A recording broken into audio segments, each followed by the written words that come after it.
Hey, welcome in. It's going to be a massive day, massive big day, as you can see. The post-match is on. I'm early, and I'm really early, and I tell you what, I'm going to have a bloody good time today. I'm going to wait for you guys to get ready, get in here. We're going to go into the lineups first of all, starting lineups. Remember, 5 matches left to go. 5 matches left to go, and I'm coming on screen in 2 seconds. Hello, we've got to get some... It's always good to sound check yourself. That must have been an echo, must have been really funny. But coming on screen right now, just give me a second and we'll be right with you, just sorting out other things. And here we go. 1, 2, 3, 1, 2, 3, 1, 2, 3. Good morning, good afternoon, good evening. How you doing? I tell you, it's going to be interesting. We've got 5 matches left on this season. Who's going to be up early in Western Canada, Western United States, Western Mexico, all down the West Coast? Who's going to be up early? It's going to be a 4 o'clock kickoff, so you won't be getting in here too early. I will say this, though. When the replay is posted up online, it won't be at your iFollow. There's no iFollow today. You just get your listen live, which I think is wretched. They leave it posted to the final minute. You think there's a game coming on video, and then nada mente, nothing. No señor, no señor, no game, but you can listen to it. Well, DAZN has it on, so if you want to go to DAZN, DAZN's got the game on, and I'll tell you what, I'll keep you informed. But I tell you, good morning. Good afternoon, good evening, welcome in. Remember, like, subscribe, join the channel, and I'm going to go straight into the lineups straight away. Not going to mess around here. Let's bring up the lineups on your screen right now. Take a look. There you go. We've got plenty of time. We're going to slow things down. We're going to enjoy things. We're really going to enjoy things today, and the last 4 games in the championship, I should say, and then. You never know. We might be getting into playoff land after that as well. So keep it here and enjoy those last 5 games. Let's take a look. I tell you what, let's go with the home team first. Beadle in goal. He's going to be, interestingly, Beadle, I think, is going to have a few things to do. I would like to say that he will be busy, but I'm not going to guarantee it's not for sure. Definitely, you would say, a decent team for Birmingham today. Like I say, Beadle in goal. I'll say Samuel defence, Neumann defence, Clara the captain. Clara, big guy, tough to get around, physical play, nastiness. Plays with the badge. Plays with his heart on his sleeve, although he's not wearing a sleeve in these pristine short sleeve jerseys that they wear. But yeah, Clara, the captain, he's going to be very instrumental. Wagner as well. Tomoki in midfield. Johnny Solis, or John Solis, get ready for him. Carlos, and hey, Jay Stansfield. Not really lighting it up of late, but still is their big striker. 60-odd games, 27 goals for the Birmingham, for the Brum. And they got Osman and Priske up top. On the subs bench, if you want to know Brum fans, you do have Allsop, Laird, Robinson, Banzo, Doyle, Pike, Roberts. Roberts scored in the last match. I think it was the 46th minute when Roberts scored. And that was after Dobson scored in the 6th minute. And that was from an assist from Maxi Cleweth. But Roberts is on the bench. Kanya and Gray. So there's your Birmingham starting lineup. Not won in 3 matches. I'm going to give you some loads of stats as we roll through this. But they haven't won very many matches in 3. Let's see what they can do. Like I say, if you're thinking about watching on the iFollow, guys, it's not going to happen today. It was posted yesterday, and it has been taken off because of Sky Sports. Good morning, Chris. How you doing, fella? How you doing? Chris is in the house. Chris Cavlin from Australia, one of our OGs. And Chris says, let's go. Scott's in the house. How you doing, Scotty? I'm here, Stevie. How you doing, fella? I have the feeling this will be a good day. You know, I got the feeling too. You know, I'm not worried about any of these games anymore. We got 5 games to shine.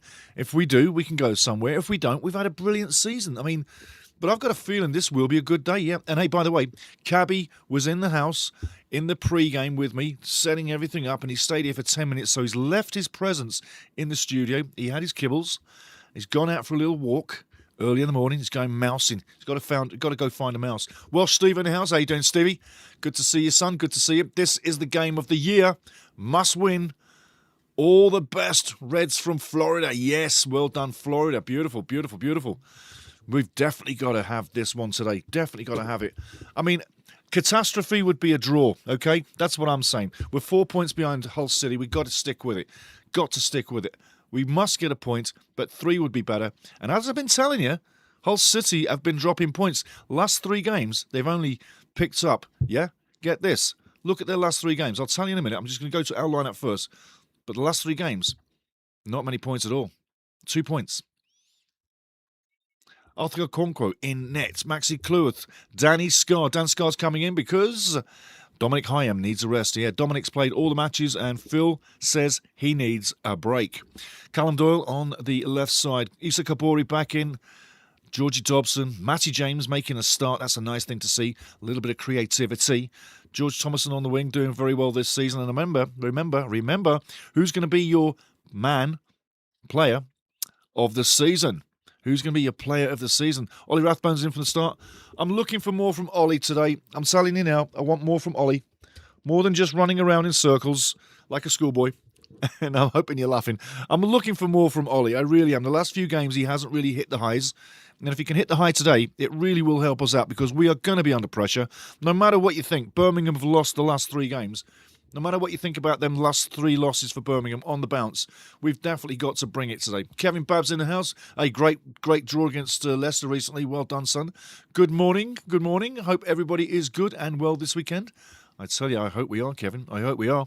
Moving on with the starting lineup, you've got Rathbone, and then you've got Louis O'Brien and Kiefer Moore back in, hoping to add to their tally. On the bench, you've got Danny Ward, Dominic Hyam on the bench. Don't expect Dominic to come in unless something goes wrong at the back, and I'm not talking form, I'm talking injury. Ryan Longman's on the bench, as is Ryan Barnett. Josh Windhouse on the bench, ready to come in and make something happen. And isn't it great how Josh has come in on the last few matches and made something happen? He really has. He really has. Yes, he has. He's made it happen every time he comes on. Possible player of the season, Josh Windhouse. We'll see what happens. And you've also got Nathan Broadhead, Kadamatri and Sammy Smith. When you look at our bench, we've got a lot of talents, firepower on the bench that can come in second half and make a difference. If we need added whatever we need in the second half, I tell you what, it could come in the second half. Added pressure, lots and lots of quality. Steve says, good morning, Steve. Missed your show the other night as managed to bag myself a ticket to Southampton. Looked a different class to what we've seen this season. Hopefully bounce back today. Buddy, they were just unbloody believable. That was their, I'd like to say that's their top performance of the season. I don't think they're going to play any better than that. That was on bloody fire. Kevin Babb says, Stevie, it was even better draw at the CBS yesterday. Yes, you're right. You're definitely right. Yes. I watched the game the other day, Hull City and Coventry, and I tell you, Coventry weren't literally out of the match, but they weren't bossing it. I'm just going to take them lineups down. I hope you got the lineups now. Coming back at you, 1, 2, 3, back in your camera right now. But yeah, got to agree, Kevin. CBS yesterday, that was a top match. Top match. But let's take it down. Let's slow it down. I got a picture in front of me. I could throw it to you, but I think you probably want to see my ugly face rather than an image. But I'll tell you what, I'll throw that image for 2 seconds. It makes sense. I'm going to throw you this up there, the playoff side by side. Take a quick gander. There you go. Quick gander at the side by side. You can see what's been going on for the last couple of weeks. And when I put those 4 teams together, obviously Wrexham's the first team, but Hull City, Southampton, Derby, that's all I could see 5 weeks ago moving forward that would really be contesting 5 and 6 in the playoffs. Look at Southampton. They're going to move up to 3 or 4. I can see it happening. And Ipswich have gone into second, as I said they would do months ago, and they've got the games in hand now. I don't see Ipswich winning the league, but I do see them staying in second, nailing it down and going back to the Premier League as an auto. And Southampton looking like the hot shots right now moving into the playoffs is what I see. But there you can see it. Looking at Derby running out of games and Hull City running out of games as well. Look in the last 3 matches. They've only picked up 2 points in the last 3. I said they're going to lose points. They will continue to lose points. But if they lose points and we lose points, we're going nowhere. We have to capitalise today. It is so important today. They lose against Sheffield United yesterday. That's the signal to get a win. And with Birmingham being in the way they are right now, hurting form, I say this is absolutely the time to get back at Birmingham City and grab a win. Going to come back on screen with you again in 5 seconds just to give you a little bit more time with that. But I tell you, this is really the time back on screen. This is the time now to literally get back and gain something out of this. Not going to be easy. Going to St Andrews is not an easy place. And at halftime, I've got a lovely drone flight for you from St Andrews. And there's also some funny stuff in there and some serious stuff in there to keep you interested as you keep flying around St Andrews. One is a joke, and if you haven't got a sense of humour, it's a radio-style joke, okay? So there's a radio-style joke in there, and there's some other stuff in there. So get into that, have a laugh at that, enjoy it. And I tell you, halftime, drone flight, and some funny stuff as well. Check out one more time your head-to-head. If you want to check out your head-to-head, guys, I'll give you that. I'm going to check out where the game is coming. Here's your head-to-head right now. Take a look at that. We have literally 5 minutes to kick off, and I'm sure things are going to really heat up. 5 minutes to kick off, and we are live there. I'm looking now at the stadium, making sure that everything's turned off sound-wise because we don't need no bleed over.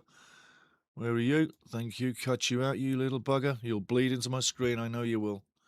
Anybody, if we get any bleed over sound from other screens, you let me know. I do try to check everything as possible. And I got a lot of monitors to check. So if you see any bleed over that's not what you want to hear or it's interrupting, just let me know any time. Scores, guys. Come on, give us the scores. Somebody drop a score. You got to have a score in your head. What's your score today? What's your score today? And remember, we got 5 matches to enjoy. 5 matches to enjoy before the playoffs. But what's the score today? What are you thinking? How many are we going to get today? Are we going to score? Is Arthur going to bring a top performance? But yeah, what are we going to do today?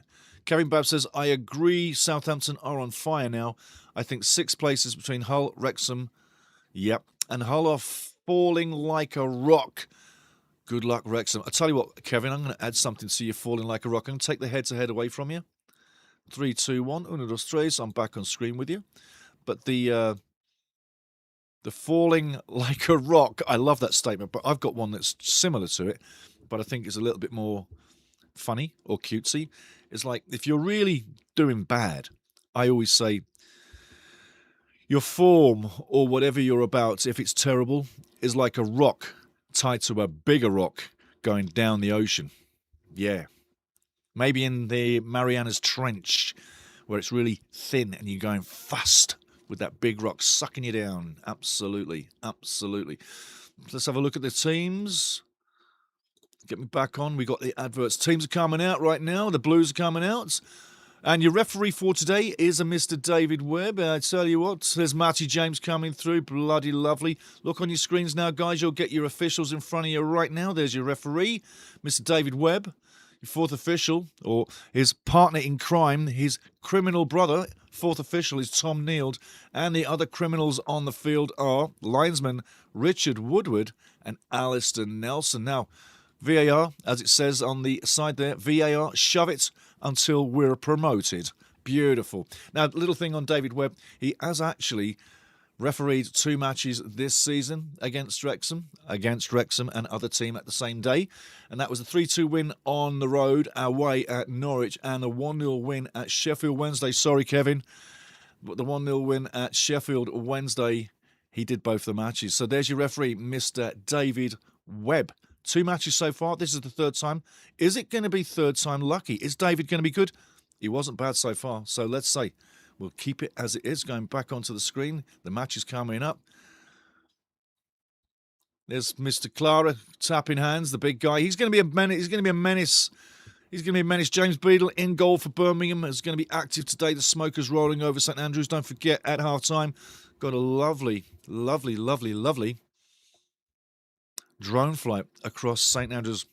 I say with all the love of my heart, good morning, everybody. Good afternoon.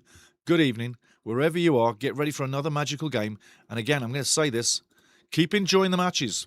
Keep enjoying the matches. Get ready for the summer tour. Get ready for the World Cup. Get ready for next season. Get ready for more soccer.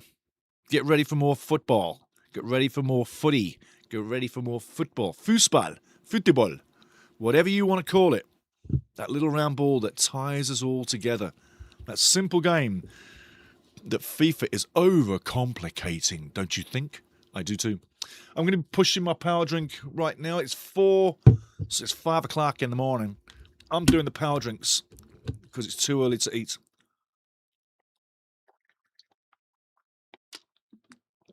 Oh, who doesn't love chocolate in the morning? Ho ho! Lovely chocolate drink.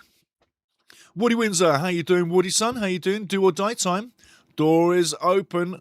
A crack. It is. It is. Hull losing, Derby losing. I was hoping it would happen that way, and it did. And hey, we do have a offering from those two teams. If we can get it together today, it'll be good. But listen, Birmingham City's there for a challenge. Welsh Steve, 4-2 win. You know, I could see that. I really could see that. A 4-2 win for Wrexham today. I could see that. I could. Scar on for Hyam. Yeah. Dominic is getting a rest. He's on the bench. Phil Parkinson says Dommy needs a rest. So let's go with that. And he has played a lot of matches. But, yeah. Well seen, Woody. Dan Scar on for Hyam. Are you worried about Dan Scar in the middle? We shouldn't be. We shouldn't be. Phil J, how you doing, brother? Come on, lads. 3 points, a must today. It is, Phil. It is definitely a must today. Absolutely got to have it. Definitely got to have it. I'm just checking on the screen. Everything's good here. Everything's good here. And I'm ready with the scoreboard to change it when you remind me. Birmingham huddling. Arthur's going by. Come on, Arthur. Have a big bloody day today. Have a big day. Big day. Kevin Baggs, sorry, guys, but I've predicted 2-2 today. Hey, it could be. It could be. It could be. Let's see what the soccer gods give us. But it seems that everybody's in fine vola over there. Beautiful sunny day. Shade just coming in on the stand there. But Wrexham in red. Birmingham in all blue. And I like to see Birmingham wearing white shorts. That's their traditional kit. Blue shorts, not the traditional. Blue socks, can be. But yeah, game is live. Game is live. Here we go, guys. Let's see where we go today. But we need something to happen today. Ball in the box, going forward. Foul, no foul, says the referee. Get on your feet, Louis. Ball down the wing. Watch the middle. Watch the middle. Ball coming in. Man unmarked. Wanted it. Didn't get it. And that ball is going out like a hot potato. Late challenge. Could be a free kick coming back. Late challenge on Thomason. Absolutely. You can deny it. You can deny it, you little bastard. But that was a foul. Tomoki. Right through the guy. I tell you what, I'll be having you for breakfast next time. Next challenge up, man. I'll be coming right through you. Old-fashioned style. You know what I'm talking about. I'm having a laugh. Octo Gifted Experience. Hello, my friend. Hello. Waiting for me to arrive. Absolutely, son. You're in the house now. Well done, buddy. Well done. Everybody's getting in here. It's early on the West Coast, and I do feel so sorry for people on the West Coast because it's like 4 in the morning. But I don't feel that sorry because it's 5 in the morning for me. Hey, 7 in the morning if you're in Tirana.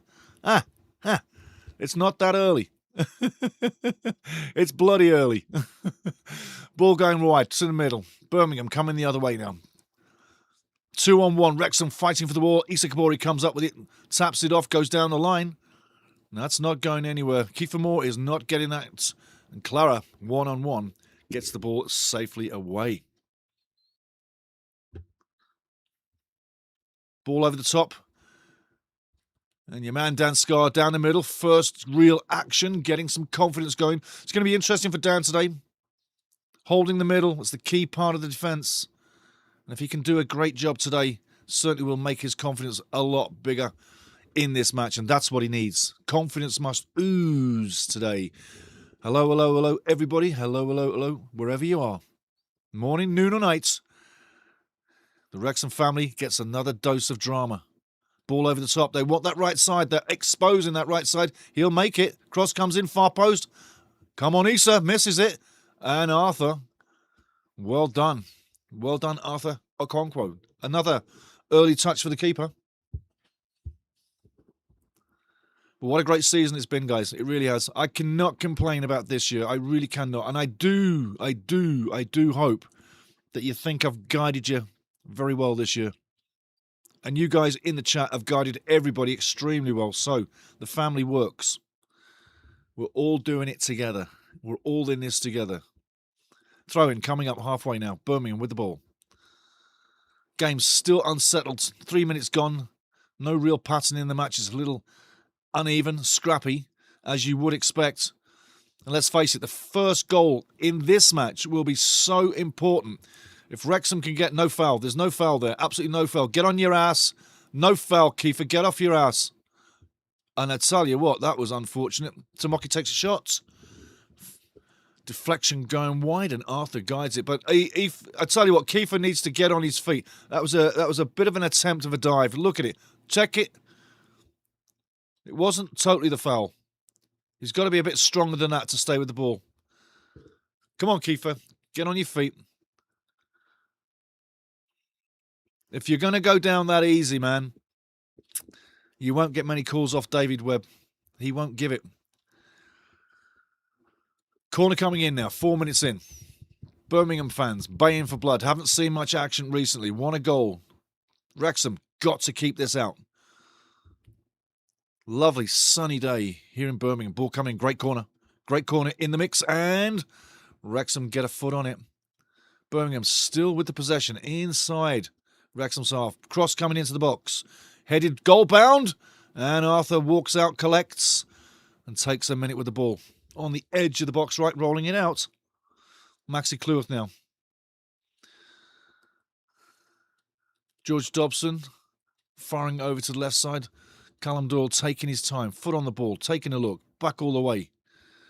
Dan Scar into the middle. George Dobson spins, turns, puts the ball through the middle. Kiefer now going wide. Issa Kabore. You've got to also realise Chris Davies is under pressure, yeah? Chris Davies, the coach. 3 losses back-to-back. 16 losses on the season. Not exactly the season Birmingham fans were looking for, no. But it is what it is. And he is definitely under pressure. Home form, Birmingham, 20 matches, 9 wins, 8 draws, 3 losses, 33 goals scored, 20 goals conceded, plus 13. Decent at home, not rock steady. That's really not what you want to do with the ball, putting Arthur under pressure. What the hell are you thinking, Callum? I'm sure Arthur didn't want that one. I'm sure he didn't want that one. Rebellion Punk. Rolo. Yeah, absolutely, brother. Absolutely. I was a big Sham 69 fan, if you want to know. Sham 69, if you remember who they are. Oh, yeah. And the Pistols. Absolutely. I was born in the Pistols era. Definitely. Oh, yeah. Yeah. In the punk era. But I was a good punk. I was not a punk. I'm not a punk. I'm not a punk. I'm a punk. Yeah. Yeah, absolutely. Rebellion Punk. Festival in August at Blackpool. Hey, I tell you what, if I get over, I might have to drop. Birmingham now having a bit of a discussion. Spanish Inquisition on the ball. And again, I hope you're all having a good time, guys.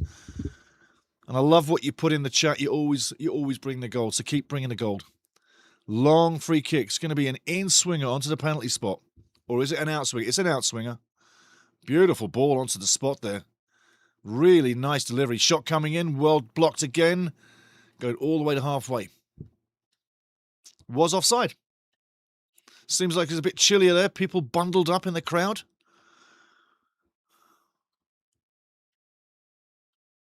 And I'll tell you what, Rolo, a big Ian Jury fan as well.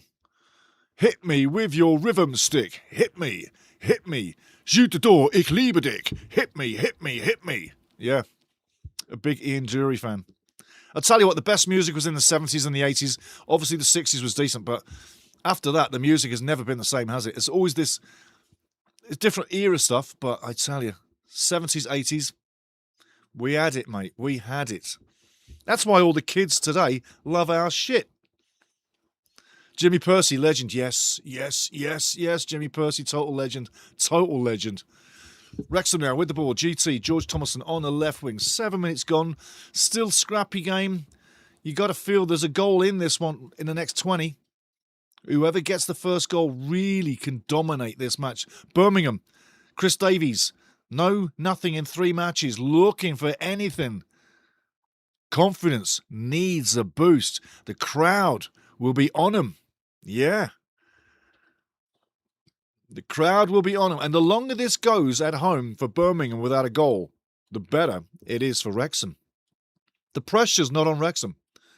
It is absolutely on Birmingham. And I tell you what, there's a bad omen in the crowd. That's a real bad omen. I tell you what, I don't know where that lady got that hat, but there's a Birmingham fan lady. And I tell you what, it's a bad omen. She's wearing a red... Oh, that's a late tackle. She's wearing a red woolly hat. What colour? What colour are Birmingham wearing? And Issa's down, and that looks like he's took one right where it really hurts. I'm going to have a look at this, but both look in serious problems. I tell you what, they look like they're in serious problems. Let's have a look. Oh, I tell you, a follow-through and a fake. A follow-through. Oh, I tell you what, that's a disgusting follow-through. And I tell you what, that even looked deliberate. That even looked a little bit late deliberate. Wagner, I tell you what. And he's walking away like there's no problem. He got up there faking an injury there. I'm telling you now because I know the game. He got up there faking an injury. Dirty bastard. Sorry, he's in the dirty bastards club with that. You follow through. Listen, you played the game. You played the game.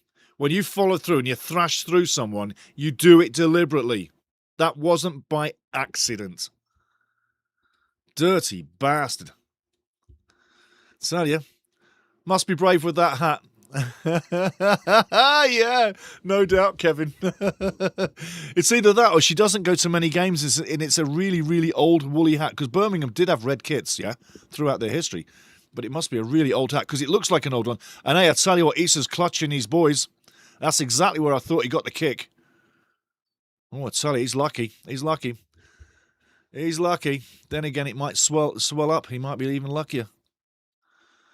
But Wagner was definitely late on that, and I'm not kidding you. There was a little ounce of I'm going to get you with that. Dirty bastard. But hey, Mr. Webb's in there straight away. Arthur with the kick. 10 minutes gone on the road. So far, things are looking good. But I tell you, we still look fragile. We still look fragile. Nothing is golden yet. Louis O'Brien on the floor for the second time in a heap, looking for a foul. Referee says nothing doing. Birmingham moving the ball from right all the way over to left with all the spaces. Wagner flights the ball in there into the box. Louis O'Brien intercepts, breaks it up again. Kiefer Moore going down for the foul, as Kiefer does. Well done, getting in front of the man to the ball. I love how people can win fouls through obstruction. Oh, he might be in trouble here, boy. He might be in trouble. Wagner faking it again. Wagner's faking it. Wagner's faking it. He should be absolutely ashamed of himself. Where does he get kicked in the head where he's holding? He doesn't. He should be ashamed of himself. Get the VAR into Championship. Give him a card. Give him a card. Should be ashamed. Look at the hearted tackle and the faint attempt of holding his poor little head. Oh, my dear. He faked it when he wrapped Issa's nuts. He's faking it again. You watch this in 2 seconds, he'll be walking fine. There's nothing wrong with him. He's a faker. He's a faker. He's looking for it. That's twice now in 2 minutes. He's a faker. Absolute piece of crap. Sorry if you're a Birmingham fan, but that is trying to get a guy sent off. He's trying to fake the linesman and the referee to get Issa carded. There's nothing wrong with him. Nothing wrong with... Look how quick he is to the ball. There's nothing wrong with the piece of shit. Sorry. You play like that, that's what I think of you. A Wrexham fan. I'm a Wrexham fan. But if a Wrexham player does the same thing, I'll call him the same thing, because that is just not what football's about. You're trying to get a guy sent off. Referee's got Wagner's card marked. I can guarantee you that for the rest of the game. Throw-in coming up to Wrexham. Simulation should always be bookable offence. Hate to see it, absolutely. Yellow card. But here's the deal. With the simulation, and Phil's having a go with the fourth official, yeah, Mr. Neild. Tom Neild's getting an earful from Phil. But the thing is, simulation, a yellow card, doesn't get fixed with a yellow card. You want to fix simulation, bring out the red card. That fixes it every time. Every time.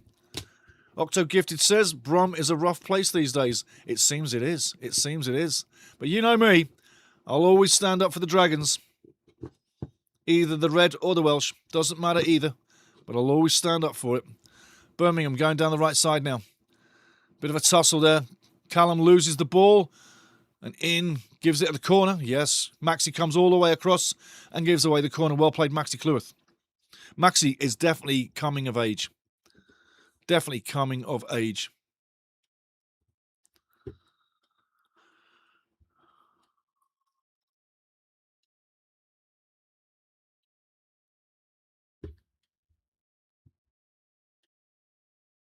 Carlos is trying to get the crowd going, but really they haven't done too much to get him up, have they? Corner coming in. Dangerous, dangerous, dangerous. 13:31 gone in the first half. Let's see what we can get out of this. Arthur now looking big. Referee might be calling something here. Arthur down low, nice save.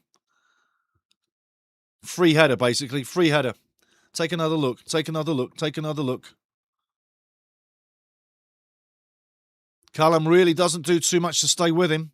Throw in coming up. Ball kicked away by Carl. That should be a yellow card on Clara. He kicked the ball away. Absolutely. Time wasting. But again, Callum Doyle does not stay goal side of the man. Doesn't make life easy for himself. If he stays goal side, he has an easy time. George wins the ball. Louis O'Brien now looking for options. Takes the option. Callum Doyle now onto the wing. Tomo with the cross coming in way too far. Coming all the way through.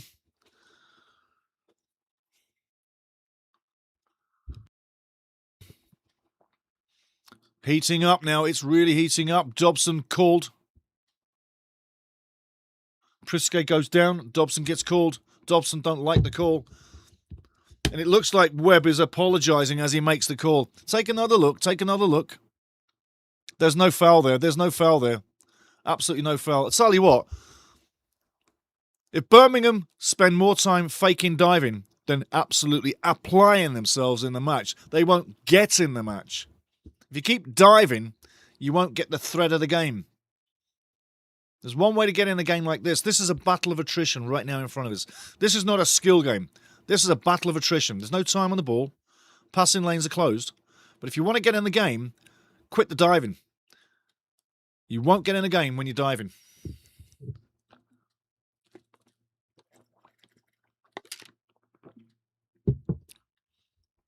Callum down the line. Another throw in. Going the other way. Tell you what, Mr. Webb is not doing himself any favour by not controlling the game completely right now. Big turnout of Wrexham fans. Looking for something to happen.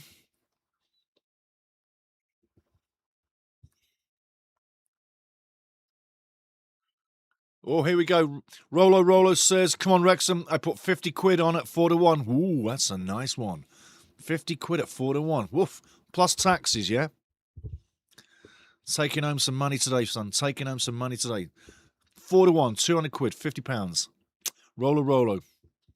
Anybody else got some money on? I know Maria normally puts some money on there. Scotty probably got something on there. Chris Mabel.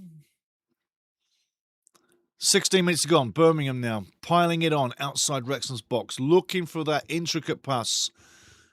Wrexham standing off, which might not be their best tactic. Allowing Birmingham that space in midfield, midway into Wrexham's half. Not allowing him much more than that. Come on, Wrexham, get some, says Octo Gifted Experience. Ball into the far side. He wins it. Danger, danger. Oh, I tell you. If he catches that, keeps his knee over the ball. Remember, keep your knee over the ball, kids. Keep the ball down. Yeah, if he keeps the ball down, it's obviously on target. He lashes at it. It's a difficult one to take, but again, hit from the outside. Loads of space, unmarked, boom. Loads of space, unmarked, boom. Loads of space, unmarked. We got warned. He's got to be hitting the target there. Has to be hitting the target. And that's literally Birmingham in the last little while. The longer it goes that they don't score, the better for us. The crowd will start to get restless. Callum Doyle clears the ball all the way over to half-time. Kevin Babs, I bet a double, a draw here, and EW on the Grand National. Yes, the Grand National. Oh, I love that National, man. The Grand National. Birmingham, down the left side, coming in on the edge of the box. Does he get the cross in? Puts the cross in! I tell you, could have been very dangerous. Okonkwo makes a hash of it and collects his own misery. Keeps it safe, but 2 warnings in 2 minutes. Beautiful ball over the top, swerving to the corner. And he makes his own luck. Standing off, Maxi Kleur standing off. You've got to be standing off at the right time and getting in there at the right time. Maxi needed to be crowding him out there. Well done, Louis. Should be a Birmingham ball. Roller, roller. Gambling is the only way to get a few quid nowadays. You can't earn much working. You can't, no. Because they take it all away from you, especially with the gas prices. Look at Ireland. Look at what they're doing in Ireland, eh? Talk about give it to your government. Oh my, I'm for that, man. I'm for that. If you're getting gouged in your paycheck, then slap them back. That's what I say. Octo gifted the 8th principle to care. Oh, yes. Lovely. Throw-in now, coming in. 18 minutes, 19 minutes gone. Like I say, game is a little bit scrappy. It's so frantic, no one's got really control of it. That should be a free kick coming up. Referee! And get a grip on it. Making her back. Yeah, making her back. Prisquet, I tell you what, I'd love to be on the field right now against Prisquet. I would love to be on the field. Wouldn't you? Wouldn't you love to be on the field against Prisquet? Watch for him to get some. I'm thinking Callum Doyle's going to have him for lunch. Watch this. He made a back. He absolutely made a back for him. What a coward. Phil J. Weston, come on, lads. Wakey, wakey. Absolutely. Ball is the far side. Oh, and Kiefer just can't get there. Nice idea. Kiefer's long tree trunk legs just can't make it. Lovely ball by Issa. Might have been offside. Kevin Babs, I bet a couple of quid just for a bit of fun. Absolutely. I've got $20 riding on this. Mine's at 3.25 with an Excelsior. So I'm not 4-1, but I'm not far off it. I'll be like 172 quid. If we get it. Birmingham down the right side. Ball's going to go out for a goal kick, as it does. Birmingham fans are furious. Saying, Woodward, Mr. Woodward, what the fuck are you thinking? It's a fucking corner. They're going nuts in the corner there, the Birmingham fans, and bless them. They should do. That's the passion, isn't it, eh? 20 minutes gone already. Roller, roller. I bet everything's skint or loaded. Nice. Nice one. Come on, you Reds. Let's have it. We need a goal to settle the nerves. Half-time 0-0 would be okay. But I tell you what, Birmingham are coming into the match. More and more and more. We've got to start waking up. As Phil said about a minute ago, Phil J. Weston, we've got to wake up. Easter now on the line. Looking for space. There is no space. 3 guys around him. He has to turn them back. Maxi now on the ball. Going long, over halfway.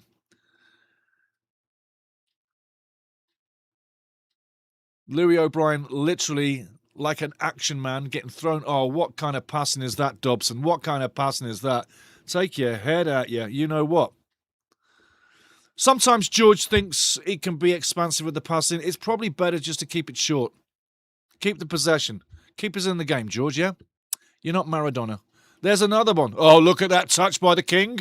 Oh, and he turns and walks away. Phil touches it, taps it down. 1 touch, kills the ball, walks away. Oh, yes. Phil, the football god of old. 1 touch. 1 touch. That's all he needs. Beautiful bit of skill by Phil. Now make your players do the same thing. Ball down the line. Come on, Louis. You're going to get caught for speed. Ball in the middle. Oh, what did you gamble for? Kiefer Moore. What are you gambling for? The ball's coming straight to you. Keep your run straight. Look at this. Beautiful ball by Louis. Keep your run straight. You're in there. What are you backing off for? Jeez, man. Come on, Kiefer. Read the play. Could have been in there. Could have been in there. Promising sign. Very promising. Free puck show. Joe's in the house. Hey, just woke up. How are we looking? Dang, 4 a.m. games. I know. Terrible, isn't it, eh? We're looking okay. 50-50 so far. Birmingham's had a little bit more of the match. They're shading it so far.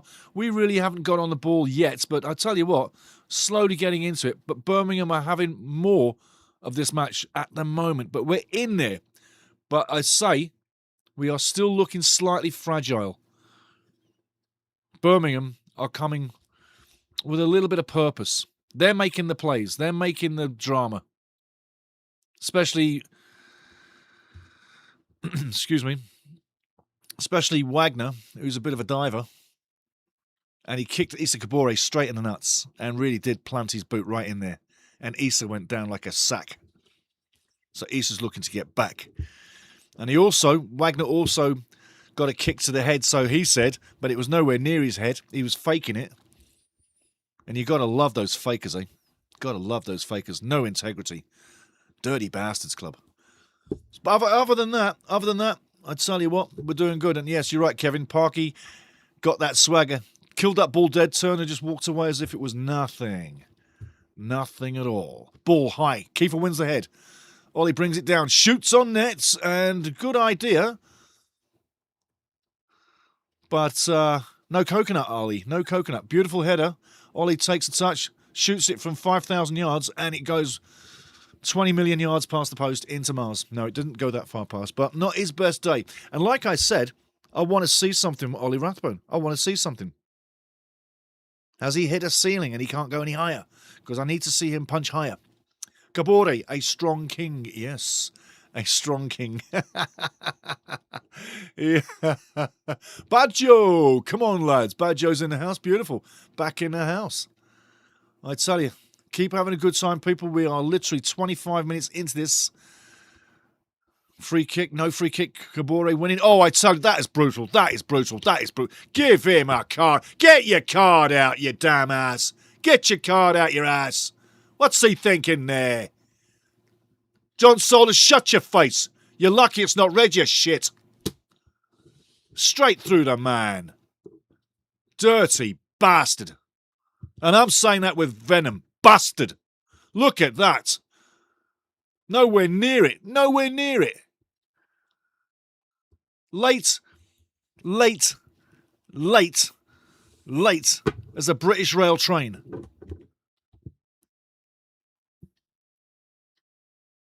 Kabore's getting some battering today again, hey? And Phil Parkinson did say a few times in the press in the season that Kabore does not get the protection from the referee. David Webb needs to pick his finger out of his ass because right now he's coasting. He's not doing his job. He's just watching the traffic. He's not literally on top of the traffic. Ball in the middle now. Birmingham clearing it once more. But the game is heating up. 26 minutes coming up. But again, Mr. Webb not doing us any favours so far. And in this really scrappy game, again, I don't know what George Dobson's thinking about with his passing, but I tell you what, you don't have to leather everything 1,000 miles an hour. Runs around sometimes, does a great job, absolutely, but the passing needs to be, I tell you what, Maxie's getting a card there. Maxie knows he's getting pinned to the yellow wall. There you go, Maxie picks up the card. One for the team, as you would say. One for the team.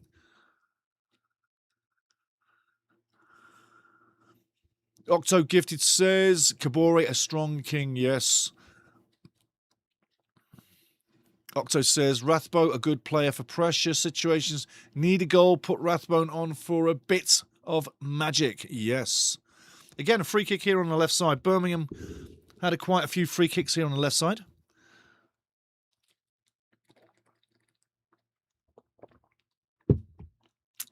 Chocolate, baby, chocolate. I've got the chocolate going on. Wagner taking the free kick. Another out swinger. That's not as good as his last one. Now the game is starting to take shape. Ball over the top. Deadly, deadly, deadly. Into the middle. Arthur's got to come. And takes it nice and easy. Well done, Arthur. Ball down the line. GT on the ball now. Stops, turns, passes back. Callum Doyle gets it. Matty James slows it down. Wants it back. Gets it back. Matty James coming back, making his resurgence in the team, slowly getting into the game. Doesn't want to rush it. Doesn't want to re-injure that injury. But that assurance and calmness that you get with Matty James on the ball, the general, it's always good to have him. Late advantage played Birmingham, keeping the ball. Ball going over the top now, running through. Well headed out. Issa Kabori to the right side, takes the ball. Now, if you're going to call for holding, the referee can pull out that yellow card again. See what I'm saying with Webby? He's a little bit of a Birmingham player today. Did play the game, though, the referee. Was a professional football, not to any magnitude, but did play the game, which should help him understand the game. Great skill by Kabori. Beautiful pass. Wrexham now in the box. One tap over. And lethargic. And a really heavy shot by Callum Doyle. We're at the races, but we're not quite there yet. That final quality hasn't shown its face today for either team. I've got to say, the first goal, I've said it before today, the first goal today is going to be literally so big. It'll take the wind out of the other team's sails. Birmingham, if they get scored on right now, like I say, 3 matches back-to-back without a win. If they get scored on now, that crowd is going to turn. That's exactly what Wrexham need, to get that crowd to turn on them. And away from home, Birmingham is a totally different team. 13 losses away from home, only 3 losses at St Andrews. 13 away from home, 3 at St Andrews. David Webb's having a heart attack because George Thomason stole a couple of yards. Another throw-in coming up to Wrexham.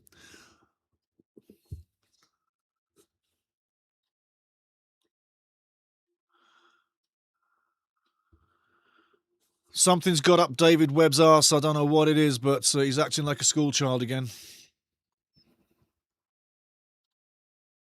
Worried about a couple of feet. It's the first time he's picked that problem all game.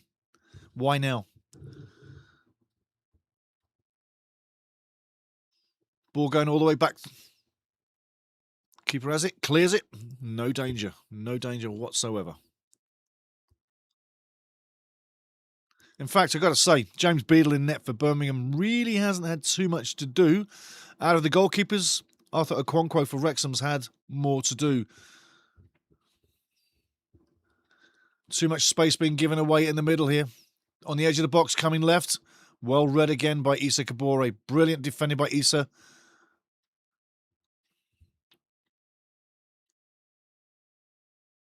And nice little tackle there. Ball going into touch. Well done, defender. Ollie Rathbone.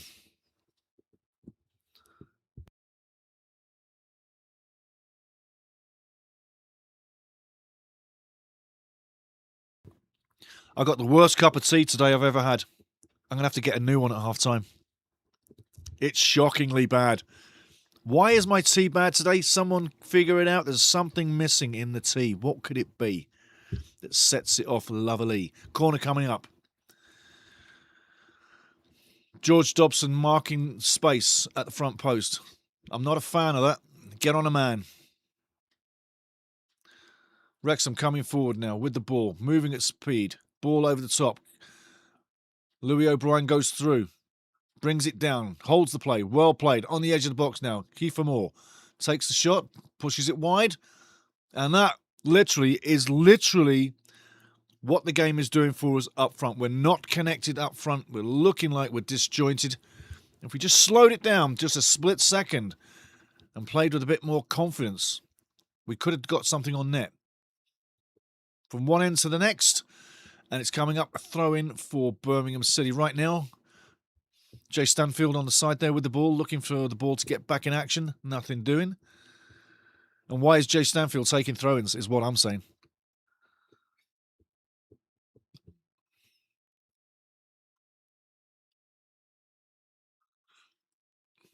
Birmingham with the ball online. Wrexham intercepting one more time, but again, it's really scrappy. Nothing doing. Why we don't get on the ball and start passing it around is a mystery to me in this one, because there's plenty of space. Birmingham are there to play against. Birmingham are going through, and Arthur Okonkwo gets the ball nicely. But Birmingham are there to play against. You got no picture? I got a picture. I do have a picture still. I'll keep you informed there. No problem, Octo. 32 minutes in, coming in for the throw-in. And so far, so good with Dan Scarr. 33 minutes in, he's doing okay. Got a greasy forehead from a bang to the head, but he's doing okay. Dominic's having a laugh with Kayla Dunn, which is good to see. Free kick, no free kick. David Webb giving Wrexham nothing at all. I don't know if I'm seeing the same as you guys, but Webby is literally wearing a blue shirt. Birmingham coming down the right side. GT slips, shot coming in. Arthur takes a nice gathering save. Chest height, although he's on his knees. Yeah, try refreshing, Octo. Try refreshing. 33 minutes in, still 0-0. And I tell you what, the sun's coming out. It's looking lovely. And I have another free kick. I tell you what, he is starting to piss me off, David Webb. He is starting to piss me off.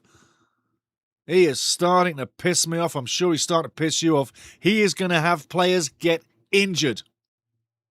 His reckless refereeing will have players get injured.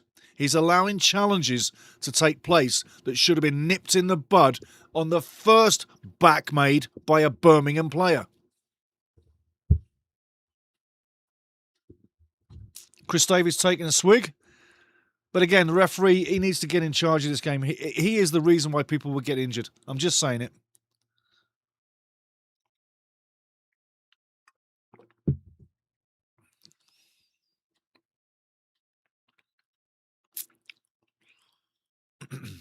And that kind of challenge coming through Kiefer Moore, if you get injured as a Birmingham defender, you injured yourself.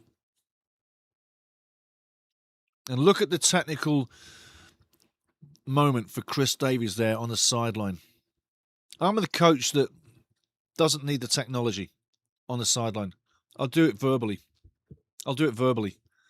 You watch the game, you see the game, you don't need all that technology. The game is the game is the game is the game.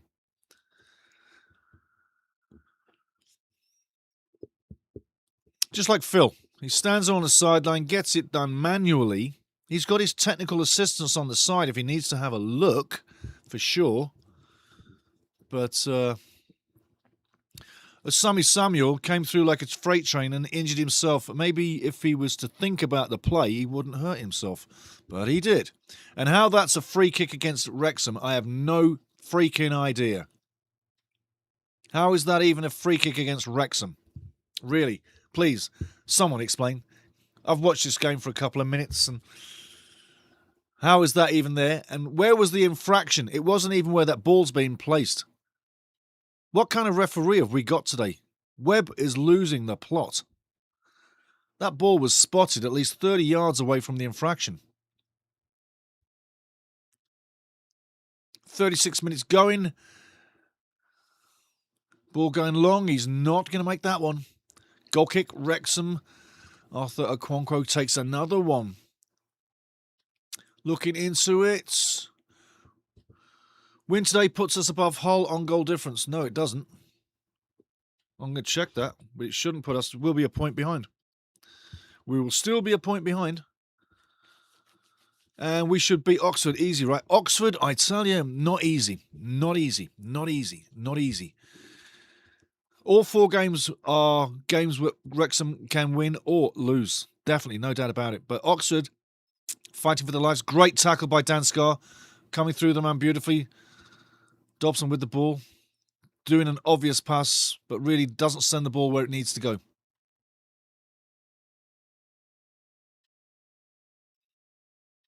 Wrexham moving tightly down the right side now. Ball at the top. Kiefer Moore heads it on. But again, no one to receive the nod on. Well taken down by Kabore. Keeps it in. Well played, Issa Kabore. 3 men around him. Goes past 1. Goes past 2. And Clara goes through Rathbone without malice, but strong and hard. Gets the ball out of play. Digging this, missed that last couple of games because of work here now. Hello, Steve. How you doing, matey? Hello, matey. And all he says, let's go Reds. Well done. Digging this is in the house. Wrexham on the edge of the box now. Looking for something to happen. Louis O'Brien moving into space. Issa Kabore goes past 1. Get the ball in, son. And ball not going for the corner. Going for the throw. And well cleared by Clara. He's not pretty, but Clara does a great job, yeah? Strong defending by the captain. Got a big nose, though. Like an eagle. He sniffs out the trouble. Clears it straight away. Decent defender, Clara. I got to tell you. Decent defender. Strong, tough, physical, but not dirty. Doesn't do it with malice. Maxi Cluth pushed in the back. No free kick there by the referee. But yes, welcome in, Digging this. Welcome in, son. Welcome in. You're in again. You're never late. Because you're in. 0-0. Maybe a goal comes. If we get a goal before half-time, everybody, blame Digging this. If we score, blame him. I'm looking at the Wrexham fans as you are in the crowd. Still waiting for something to happen. But a great turnout. Again. And that's one thing this season, Wrexham fans. The away-from-home support has been phenomenal. As usual. But it has been phenomenal. It really has.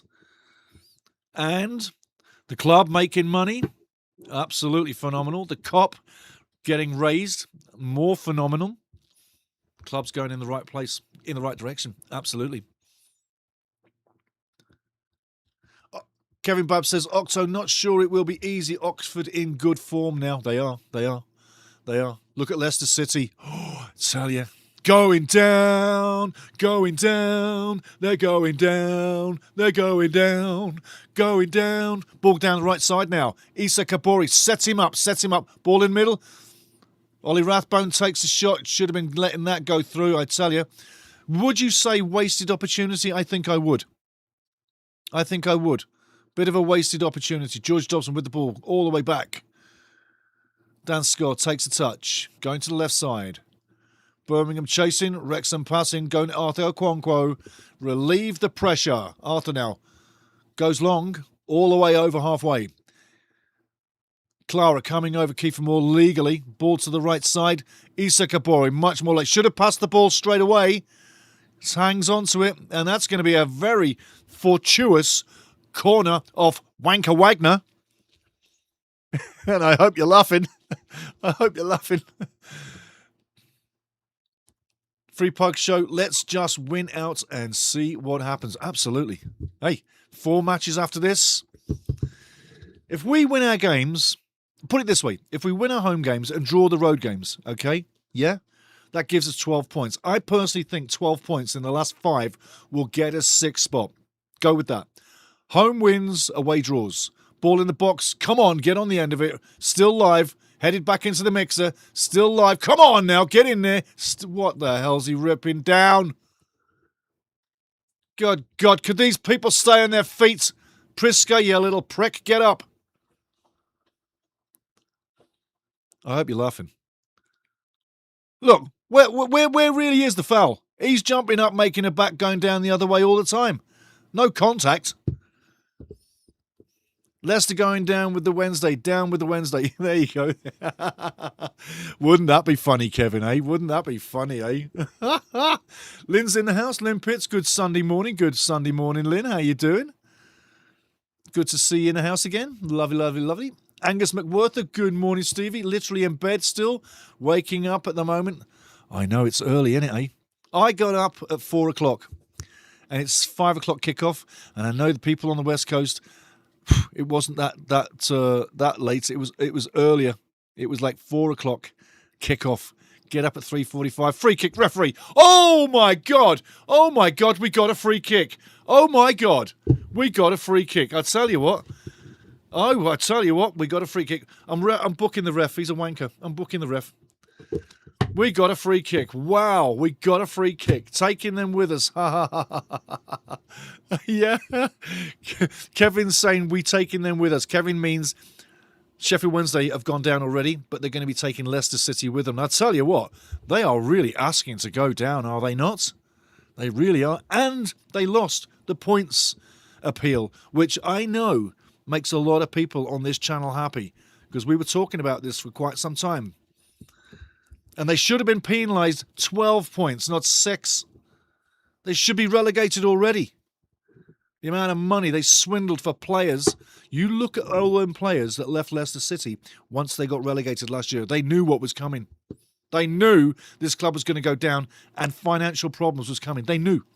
That's why all those big players were like, I'm out of here. Free kick, George, with the ball. In the box. Nice ball. Get on the end of it. Oh, well cleared out of the box, I tell you. Well cleared out of the box. Offside. Mr. Woodward waving his little arm. Offside, Wrexham. Definitely offside. 100% well done, Mr. Woodward. You got it right. Yeah. David Webb, that's for you. That's for you. That's coming from Octo. Octo says I got to read the ref, and the red gets ref. Boom. 43 minutes gone, and whatever added time we've got. So far, so good. A difficult match for Wrexham is being made easier by staying in the game. It's physical, it's scrappy, there is a nasty edge to it, and the cleats have been flying. It is a physical match. On him, Maxi, on him. Well done, son. And I want the power drinks, so we'll be good for the second half.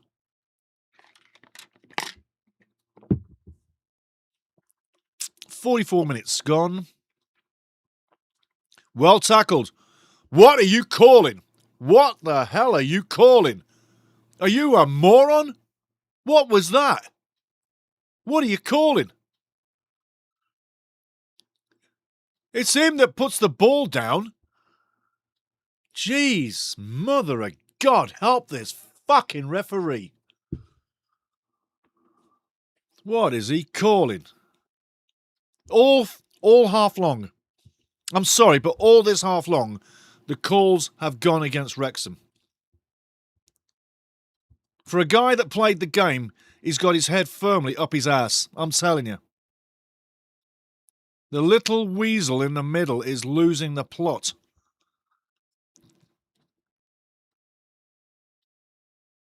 Ball in now. Great ball into the middle. Headed on. Looks like it's going to be a corner. And it's a corner. Kevin Babs, that's why us Wednesday fans want them to go down. We got deducted 18 points and they got off lightly. No consistency. Absolutely. And that's what I'm saying. Sheffield Wednesday, 18 points ripped away from their tally before they could even get going. And Leicester City, who spent more, get less points deducted. That's what I say. Someone in the organisation there is playing a little bit offside. Far side goes off. Goal kick. Leicester City won the Premier League, and it seems to me they get a little bit more roll of the dice, would you say? Rub of the green? Than Sheffield Wednesday did on the points tally. Octo Gifted Experience says 22 likes needed. Feed the algorithm. Beautiful, beautiful, beautiful. Keep liking, guys. Feed the algorithm. Feed, feed, feed. It's hungry. It wants to eat likes. Ball long now. Up to halfway. Dan Scar doing a great job in the middle. Heads it back. Wrexham coming up with the ball now. Moving it from left to right. Issa Kabore over halfway. He's got to go with speed, but he hasn't got much chance. 2 guys on him all the time. If we want to release Issa Kabore, he's got to be further forward. Up top. Literally where he is right now. Kabore with the ball. Physical play on him every moment of the day. He has no time on the ball. George Dobson successfully through midfield. Louis O'Brien fights to keep possession, keeps possession back to Dan Scar. Scar takes a touch, coming over to Maxi Clough. Maxi Clough now. Not many options. Ollie Rathbone. Literally making trouble for himself. Takes a touch left, fakes it right, and plays Issa Kabore into trouble. Issa Kabori must be thinking, what have I got to do not to get kicked all over this park? Every game I play with Wrexham, every match, he gets kicked all over the park.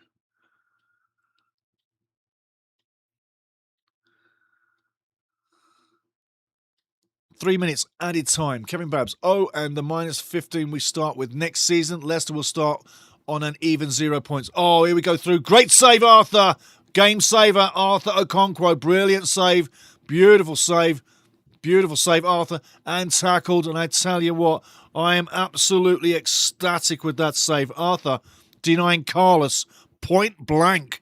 It should be 1-0 right now to Birmingham. What a great save, Arthur. Birmingham now swarming on the edge of the box now. Referee blowing it offside. Great save by Arthur.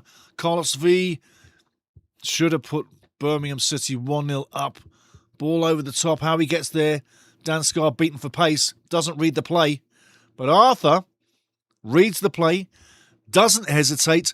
Comes out. Meets the challenge. Wins the ball. Makes the save. Keeps us in the game. That's what he needs to do. All those matches where he showed that he was lacking in anticipating the play, reading the play, he got that one perfect. He got that one perfect.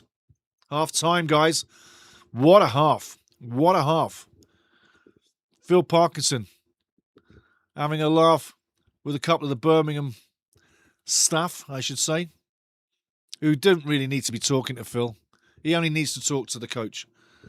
But I tell you, that referee is going to have a word with that referee in the locker room. You just saw Phil Parkinson point into the tunnel. He's going to have a word with the referee, and he does need to. That was a shambles by the referee in that half there. Absolute shambles. Some of the calls going against Wrexham, I'm telling you, not happy. Not happy at all. Should have been a lot better. Second half, though, coming up, 0-0. We're still in this. Can we get that all-important goal in the second half? That's exactly what we need to do. That all-important goal in the second half. And I tell you what, I'd have my subs warming up throughout the break right now. I'd be making sure I plan the second half for a win. Battle of attrition. Not an easy game. Physical game. Referee not helping us out. Let's see what happens in the second half. We'll be getting you the stats here pretty soon. But I tell you, decent game, decent game, decent game. Into the chat. Remember, guys, hit the like, hit the like, hit the like. The algorithm gods are at the buffet in Vegas. Come on, hit the like. Octo Gifted says, had a dull yin last week. Hey, we've got to have a big one this week. Woody Windsor. Woody's in the house. Hey, Woody, how you doing? Neither team doing too much in opposition box. Safe for the last flurry. Yes. Yes.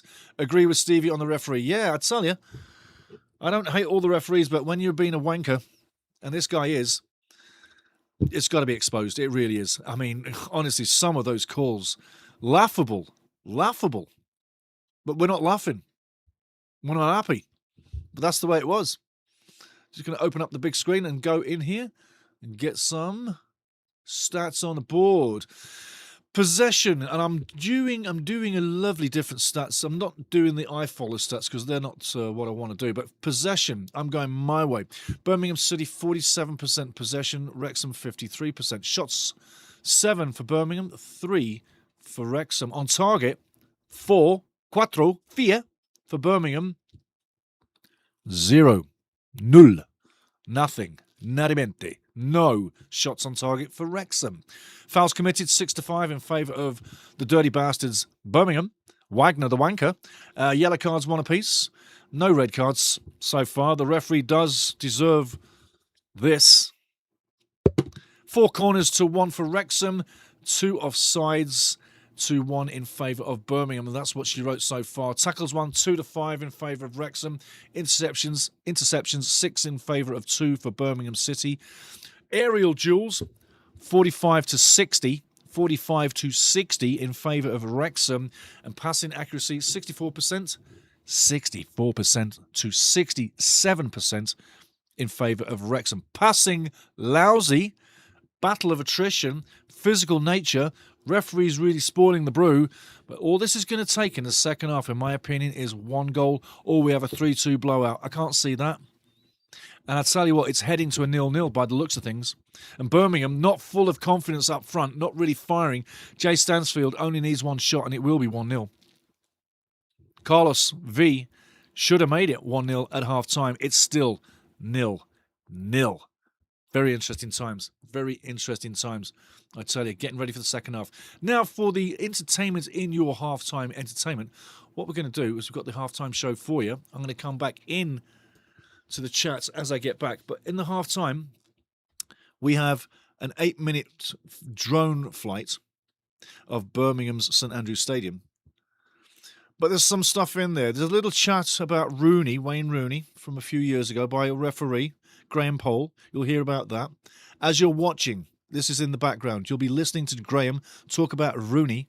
That's one little thing as you're flying over St Andrews. Another one, you're going to be flying over St Andrews still in the drone, and you're going to hear a funny radio-style joke that lasts about 45 seconds. If you're offended, I do apologise, but you shouldn't be. It's humour. And there's other little things painted in there as well. So that's the half-time for you right now. I'd say get into that, enjoy that. I'll be back in just over 8 minutes on screen, but I'm with you as we float around. But 8 minutes is all this is going to take. As we get back, we'll get back into the second half, and we'll literally look at what Phil does with the changes. But that's where we're going right now. Take a look. Here's the halftime show. Enjoy.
Go out and get it right and be strong, you'll be respected. You're never going to be popular. I'd love to see start of a season referees say we're not taking it anymore, that's it, because players can stop. You know, infamously I was sworn at 24 times by Wayne Rooney in the first half of a game.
Are you frustrated that your best farts happen when you're alone? Has your solitude produced some real toe curlers with no one around to enjoy them? Do you wish you had some sort of contraption to contain them to share with your friends at a more opportune time? Introducing the new airtight Fart in a Can by Reamco.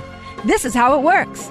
If you feel like you've cooked up a real winner, simply peel back the airtight lid, let her rip right into the can, then reseal instantly, saving the ripe stench for later. It's that easy. New Fart in a Can is perfect for birthdays, Happy birthday! weddings, I now pronounce you man and bar mitzvahs, and funerals. And may he rest in eternal peace. Don't let another juicy one get away. Buy Fart in a Can today.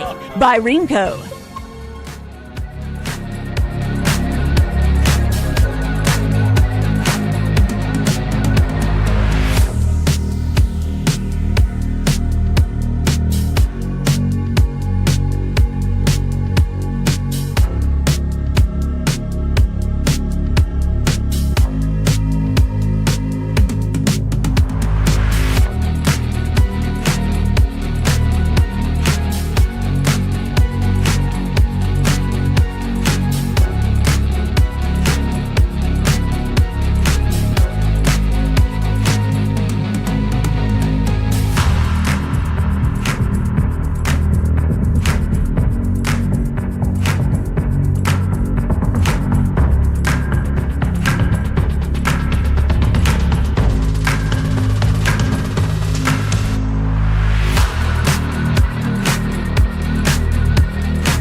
Looking in behind me, this is what we're here for. LA Galaxy, Vancouver Whitecaps, and that diminutive little figure over there, that's David Beckham. That was someone's camera, not aimed at us.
I think I just got back at the right time. Look at that, look at that, look at that, look at that. I'm with you, I'm with you, I'm with you. Bringing up the table. We should be getting back on the game here. The guys are out warming up. But wow, you wouldn't believe what I just did. You wouldn't believe what I just did, I'm telling you. I was running. Whew, I was running. You know, like anything for me, the win with no morals. Yes. Corrupt, yes. A single stroke of luck needed is what Woody Windsor says. I agree with that. I agree with that. I agree with that. Whew, man, oh man, I just ran. Woo, to get things done. But Kevin says, Stevie, understand your anger, Stevie. Ref so inconsistent in the EFL. And this is coming in from Kevin Babs. In our match yesterday, one of our players got booked for kicking the ball away. 20 minutes later, a Coventry player did it with no booking. And that's what gets me so bent out of shape, I guess. In a good way. I don't flip completely out, but I don't think it's right just to sit with your emotions and say nothing. I think that I'm full of reality. I'm full of real, and so are you. And so far, David Webb, second half, I think he needs to pick his game up. Really, he does. Chris Davies coming out under pressure. That man is under pressure. Chris Davies is under pressure. Yeah, your Tom Brady's and your Wagners of the world upstairs, big guys for Birmingham, Rob Wagner. Do you think they're not looking for another coach? I think they probably are. I would be. That many losses on the season, supposed to be going up to the Premier League. Tell you, it's not exactly what you think it should be. But hey, second half, Issa Kabori, the what would you call Issa Kabori? Strong lad, bloody strong. The machine that people like to kick the bits out of. He's back out there, still there. I tell you what, both teams have given accounts of themselves, physical, a big account of themselves. The last 20 minutes in this game is going to be really interesting to see where this one dives down to. But I want to see more from Kiefer Moore. And what I mean by Moore, hold the line. When he plays top, he can hold that line so well. I haven't seen enough yet. Ball's live. Birmingham have got the game going. Second half is live. We'll keep you entertained again. Hopefully, Mr. Webb brings us a decent performance. Birmingham down the right side now. Deep into Wrexham territory. Looking early pressure now. One thing with this match, though, there's no space anywhere. Ball into the box, far side. Should be a free kick. No free kick coming up. Looking for the corner, doesn't get the corner. Laid off now. The cross flighted in. Beautiful cross into the box. Cleared one more time. Kiefer Moore racing, but won't get there. Angus McWhirter have driven by this stadium on the motorway many eons ago. Yes, I worked that stadium. Oh, so many times, mate. It was such fun to work at that stadium. I had a lot of fun and shot some videos in there. And actually, when I go watch Canada and Uzbekistan at that stadium right in June, it'll be the first time I've absolutely watched a match as a fan, a football match at that stadium, ever. I've only worked football in that building. I've never sat as a fan. So this one coming up, I'm going to be in the building as a fan. I'm on the 45-yard line. I'm on the 50-yard line, halfway, and I'm 30 rows up. So I'm literally in a spectacular seat for that match, Canada-Uzbekistan. But yeah, lots of good memories in that stadium, lots of fun. And back to the game. Yes, absolutely, Angus. Absolutely. Great stadium. Birmingham with the ball halfway now. Still waiting for the first major action from either team. Referee's been dictating some of the play, but the team's literally, that one moment of quality hasn't been there, and hopefully we get some of that. I'd like to see a moment of quality. Birmingham now with the ball on the edge of the backs. Carlos passing it off now. Onto the wide side. No foul, says the referee. Matty James doesn't get the ball off, and Kiefer Moore's all on his own. Look, take a visual on that there right now. Kiefer Moore, number 19, far left, all the way up on his own. All up on his own. Ball into the box, deadly. Well cleared by Dan Scarson, up and under. Killam Doyle gets a back header on it. It's outside the box, and Wrexham do get it out there. But like I say, this game is very fragile, guys. I don't feel very comfortable in this match right now. I really don't. And there's been quite some times in the match where I felt fragile in the match, and we're literally asking for trouble, and we're asking for trouble right now. There you go. That's why I feel so fragile. Just felt so fragile there, guys. We were just watching it go by. 1-0 down. 1-0 down, and a soft goal, really, a soft goal. We were watching traffic go by. We've literally come out of the locker room, and whatever Phil has said did not register. Whatever Phil said didn't register. Now we've got a mountain to climb. If you're going to get scored on, this is the time to get scored on in the second half. You got a whole half to get back in there. We will get 1 or 2 attempts. But now we've been scored on, I hope, and you've seen this a couple of times, I really hope this drags out the urgency on us. That should not be going in. That should not be beating Arthur. That's a bit of a soft one for Arthur, but I'm hoping this now drags us into the game and gets us with that urgency, because we have had no urgency at all. And Arthur getting a full hand on that should be saving that. I'm not coming down on Arthur. I'm just making an observation that it was a bit of a soft goal. Free Pug Show says, well, crap, Limpets and goal, man. Di Humphries feels like I've been watching a different team. Yes. Kevin Babs Moore is a great hold-up player. Needs someone running off him like an Ollie or a Josh. Absolutely. Absolutely. Is Josh carrying some kind of bang? I don't know. But like I said, guys, I was feeling so fragile there, and we get scored on. How does Phil react? What does he change? I'm looking in the background there. The guy with the big locks, Tom Huddleston. Tom Huddleston, the tanned gentleman. Great footballer. That guy had silky feet. Guy called Tom Huddleston. Tommy Huddleston. Big fella. Big man. But he had great feet, great vision. Lovely silky player. Just let you know, I saw someone on the bench. Wrexham now need to get that energy going. Need to get the legs pumping. Need to get something working. Lose today, it's going to get real difficult to get back in that playoff picture. Lose today, it's doing something you haven't made a regular situation of all season, and that's losing games on the trot. Southampton was a bad one. Need a reaction. Goal down. Soft goal there. Arthur really could have done better. Take another look. Take another look. Plenty of vision. It's his near post. You never want to be beaten by your near post. He's got a full glove on that ball. That should not be going in. That is a very soft, weak left hand.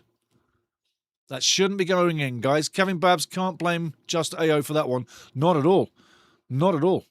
The whole structure of the team was very fragile, left to right. We weren't getting at it. We were literally watching the ball go past. Ball watching is a term, but the whole defence was ball watching. Even Arthur, just watching that pretty play go around, and that's what happens in football. You know it. You know it.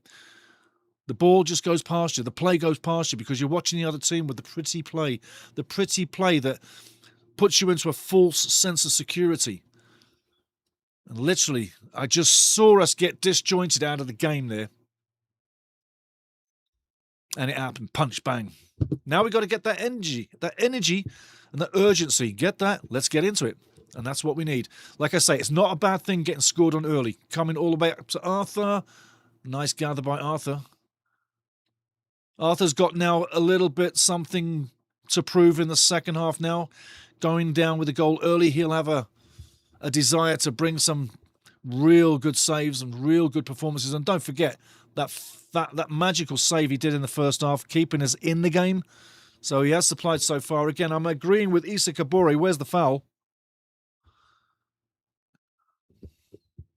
But you've got to make your own luck. You've got to dig back in. Phil's now got to architect something.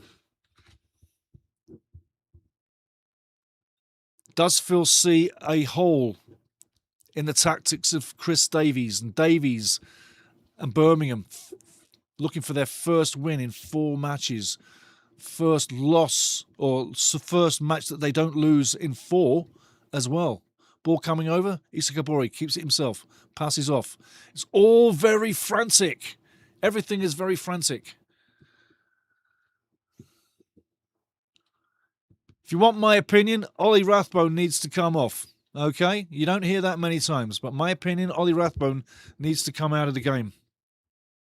Longman needs to go in for Rathbone, okay? That's one of the things I changed straight away.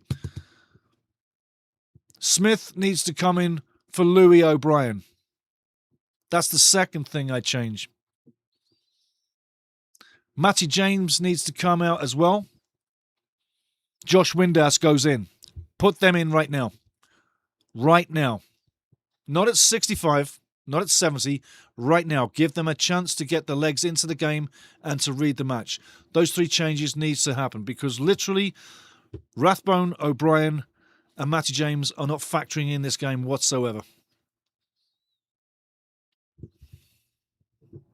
Now watch Ollie Rathbone go score a goal. Just to prove me wrong. But he's not added anything. George Dobson as well. Not really in the game.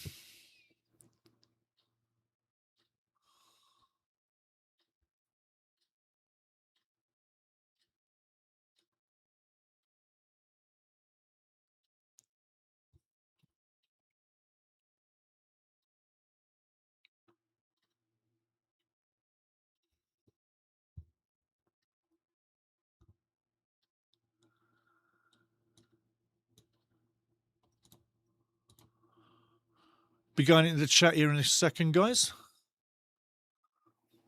Stunned or shocked, one of the phrases is what you might use right now with Wrexham at the moment. Have they been stunned or shocked for the first phase in the second half? Will they awake? Will they now mount a charge, get back into the match and get that tying goal? Nothing is over. A tie from this match will still be a decent result. Draw the away games, win the home games in the final 6. I said that about 50 minutes ago, yeah? Win the home games, draw away. That'll give you 12 points from 18 in the last 6. Could have been a great situation, but right now we're looking at a loss already with 5 to go.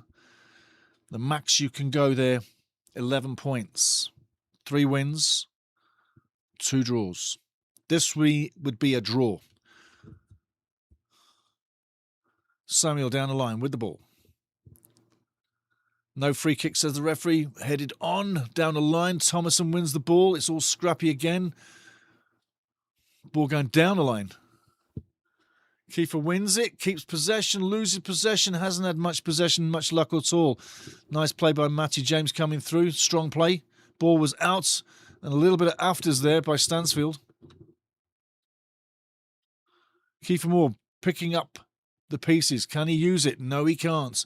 No luck at all. Free kick coming up against Ollie Rathbone. Make the substitutions, Phil. Make the substitutions. Windass. Longman. Smith. Going out. Rathbone. O'Brien. James. It's time, Phil. It's time. Let's have it. Come on. Please.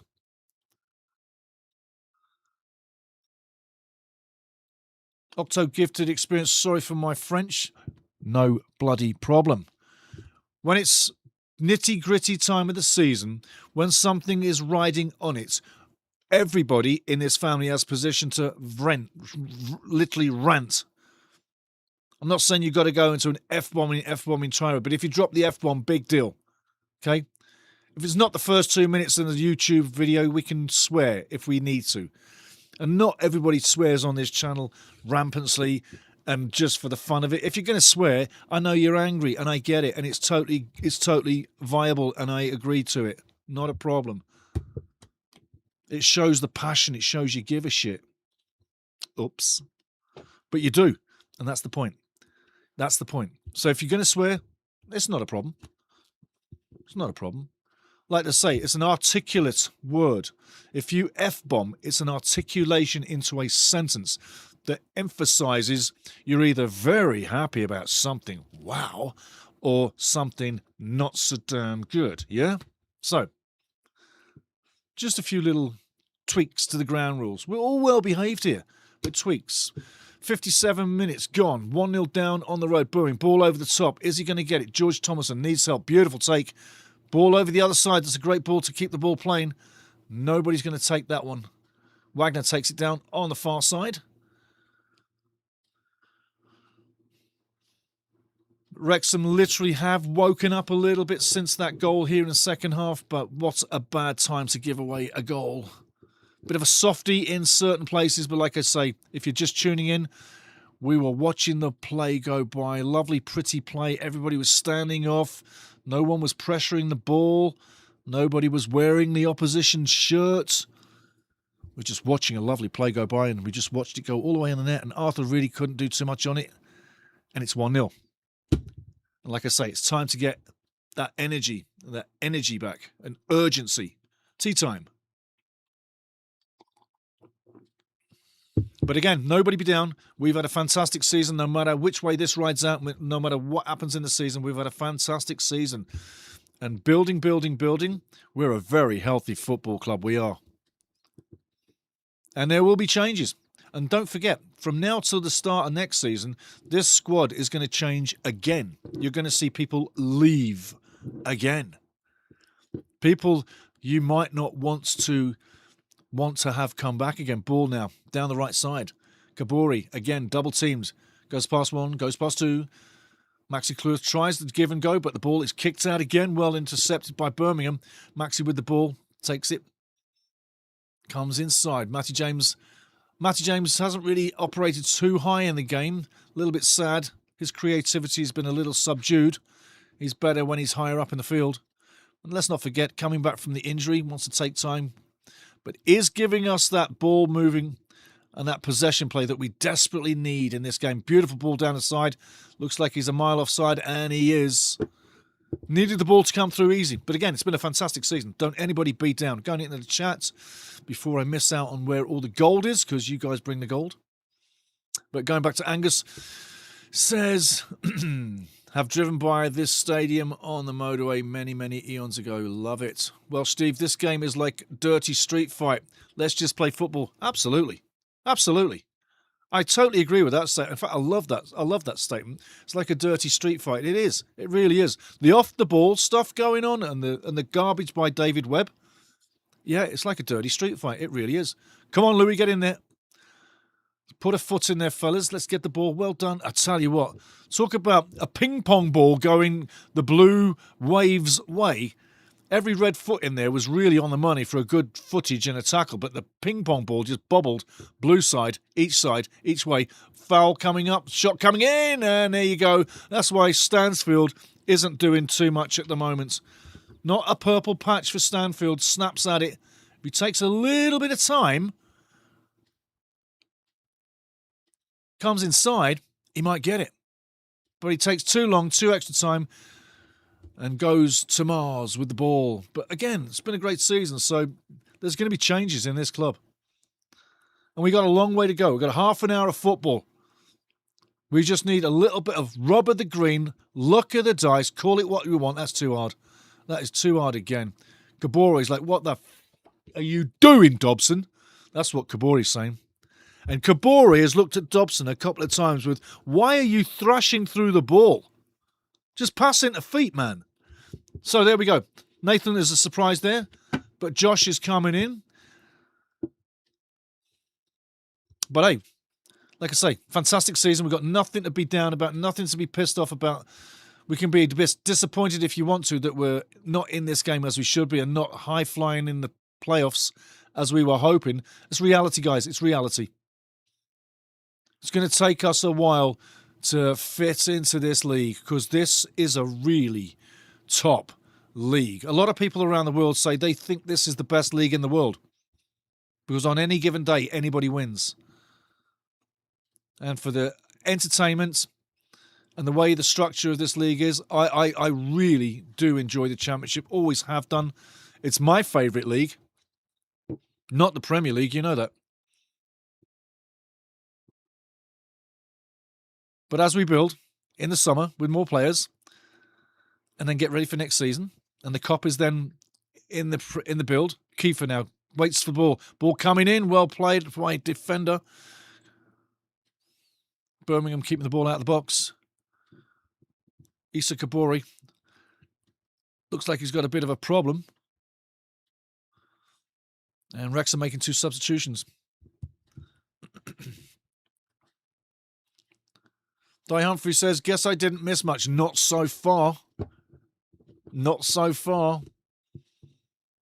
But hey, better late than never, Di. Better late than never. Bumblebee. Hey, Bumblebee, how you doing? Good to see you again, man. Good to see you. Wrexham AFC, let's go. Come on.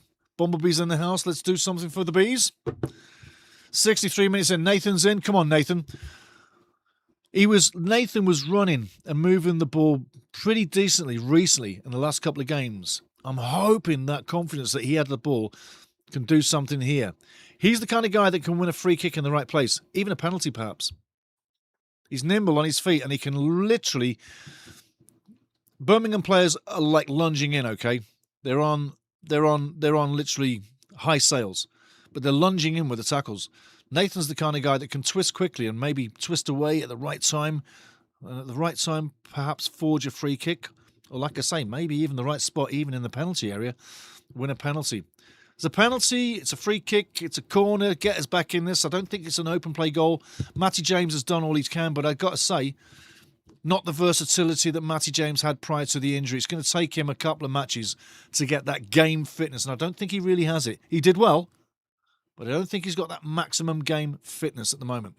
Remember, it's coming to the end of the season, and everybody's had a long haul of it. Birmingham with the ball, 64 minutes gone. 25 minutes plus added time, guys. Plenty of time to get back in this. Ball going down the left wing now.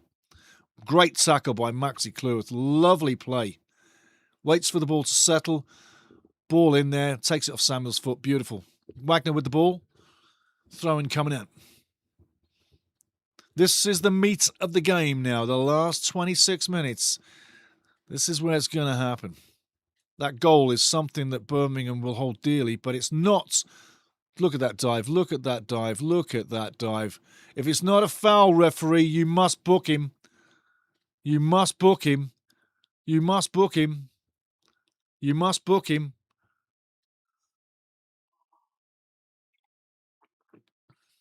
Priskay's been diving all game long. Look how easy he goes down. Look how easy he goes down. Look at the dive. Look at they call it the Schwalbe, the dying swan. Absolutely ridiculous, Priska. I would have carded him. He needs a card for that. Ball coming down the right side now. Birmingham. Great tackle in there. GT gets in there, puts the foot in. Wrexham winning the ball. That's the kind of thing we need to do. Win the first balls, win the second challenge. Clear evidence of what it does for the game. Come on, you Reds. Let's have it. I want to see Smithy come in. I think Smithy needs to come in. George Dobson could take a dive. Sorry, not a dive, sorry. A dive. George could take a bench for the rest of the game. You could bring Smithy in to give us a more attacking effort, edge, and firepower to finish off the match.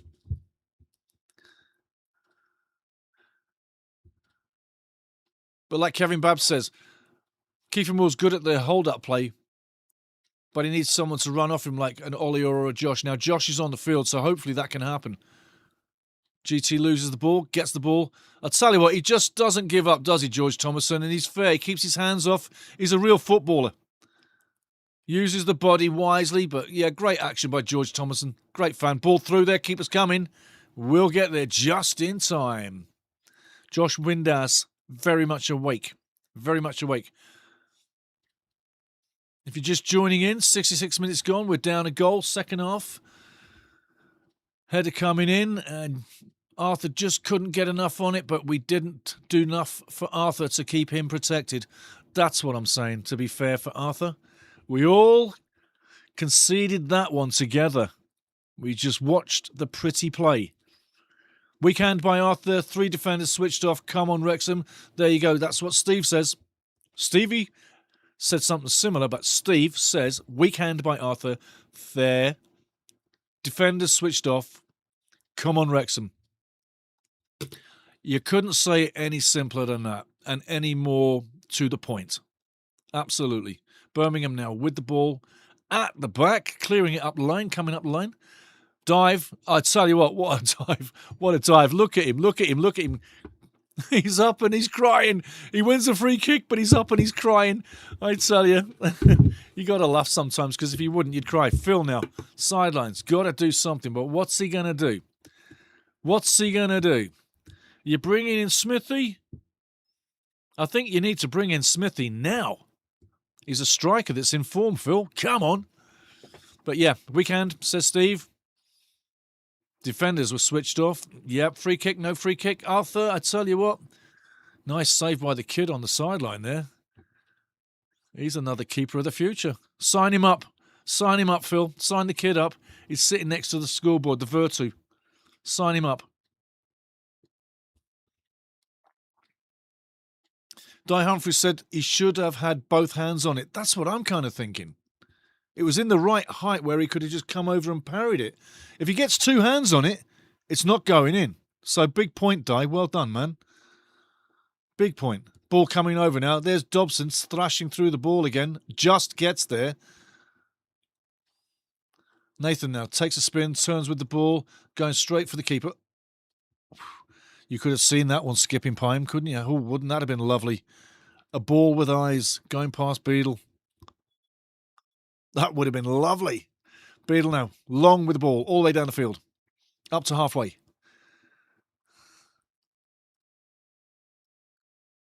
Again, Birmingham, every time they get the ball in space, working it into space.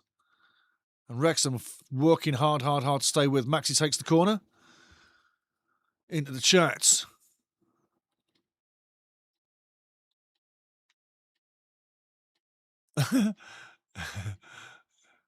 Stephen Bennett, how you doing, Stephen? Stephen Bennett, can't see you, says, can't see us beating Wrexham on our form. Well, you are, my friend. You are. You are. Grimlock, cool name. Grimlock, come on, Blues. You're doing it, fella. You're doing it. Why Stansfield not been doing it?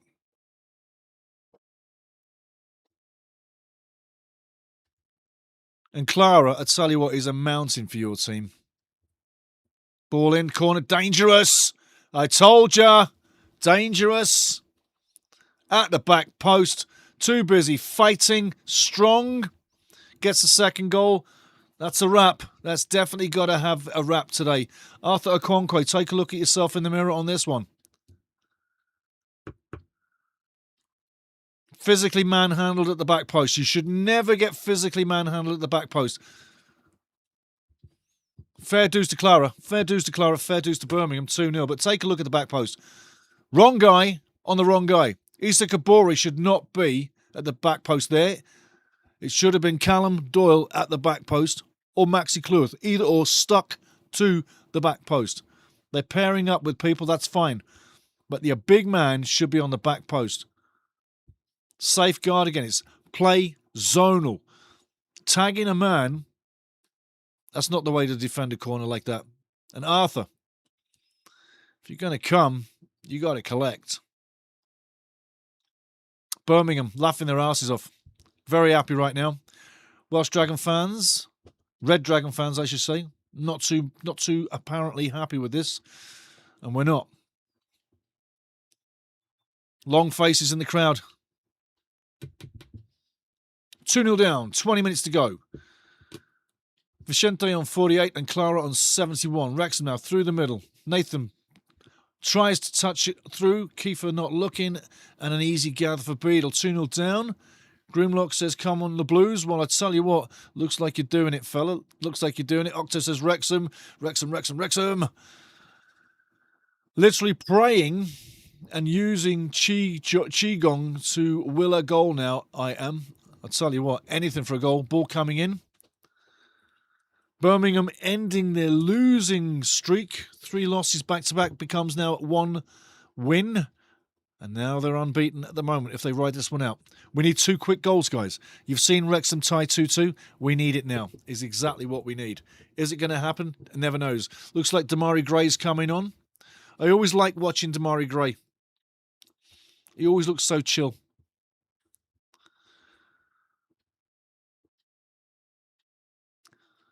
Samley now with the throw. Going short. Prisco gets the ball, tapping it down. Keeps it in play. Birmingham now playing with a little bit more confidence. 2-0 up. Fans happier. Chris Davies, the coach, will be much happier, but still under pressure. Do you keep him for the next season? Is he the man for the future? You can blame injuries if you wish. You can blame acquisitions and trades if you wish. Sammy Smith's on. Where you go? There you go. Sammy Smith does come on. 17 minutes. It should have been on 5 minutes ago at least, but he's on. At least he's on. Now, you got someone up there that can track and fight, but you can't put it all on Sammy's shoulders. You've also got Joshy out there as well. It's time to get things done. Why do you not start with this start of a lineup? Smithy should have been out there for the start of me. Windass should have been out there for the start for me. Guys that have got that touch, get you into the game. You can always bring your high rankers in later in the match. But we should have started with some firepower. Ball on the inside, cutting inside, 3-0. Takes the deflection. Well done. Callum Doyle doing the defensive. Asking, where the hell are you, everybody? But yeah, I would have thought Windass and Smithy would have been a good pairing for this game because you've got big, tall players in the Birmingham defence. And Windass and Smithy, low gravity, not small guys, but low gravity, quick on their feet, snappy, turny, like to shoot, get something off quickly, would have been more effective than what we've seen with Kiefer Moore all game long. Looks like Kabore's got a Achilles problem.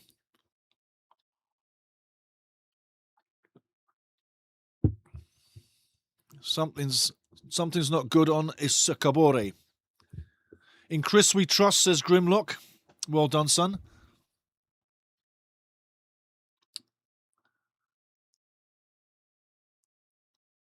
Referee asking about Tomoki being a little bit argy-bargy.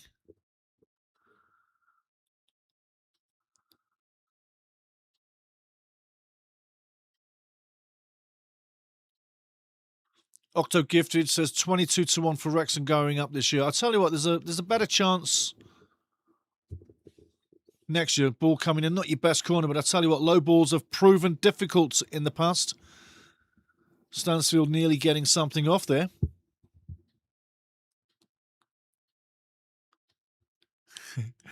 I'm going to get there, Octo. Yeah, you're right, mate. You're right. Absolutely. I will. I'll change that right now. Octo is the man of the day.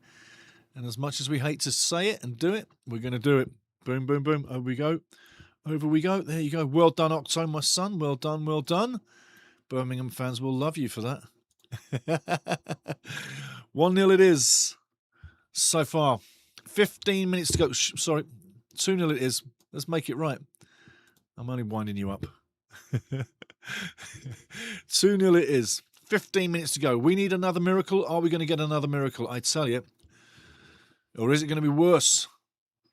Ball coming in, far post. That's, oh, I tell you. And Arthur gets fingertips on that. If he doesn't touch it, that's possibly 3-0 at the back post. Birmingham literally in the ascendancy, having a fun time right now. Ball through the middle. Cleared one more time. Birmingham literally having a fun time.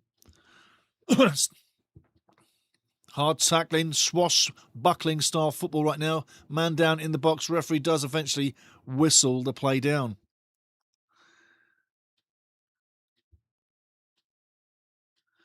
I think it's cramp.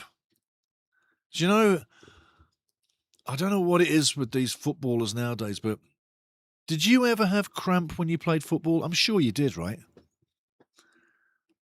And when you had that cramp, did you end up flopping on the floor and crying like a baby? Like this lot? I don't know. I had cramp many times, but I'd push my foot out, stretch my leg, get back up and do it. But these guys, I mean, they train all week. They have the nutrition, the fitness plans, every kind of plan. And then they do run around like show ponies. I know that. We get that. But when they go down with cramp, it's like, why are you going down with cramp? You shouldn't be going down with cramp. You should be hydrated and ready to rock and roll. And overhydrated for the game, per se. I can take an injury for sure, but sometimes these guys, it's like, wow. Show ponies. Damari Gray's on, and that's to tell you what, Wrexham fans or Birmingham fans, that's a guy I do enjoy watching. He makes me laugh. He's got some of the most funniest expressions on his face. Forget about football. Talk about humour. He's got some of the funniest expressions on his face I've ever seen on a footballer. He's funny as. And he also plays good football. And he's a great part over the last couple of years because he couldn't get in the England setup with Jamaica.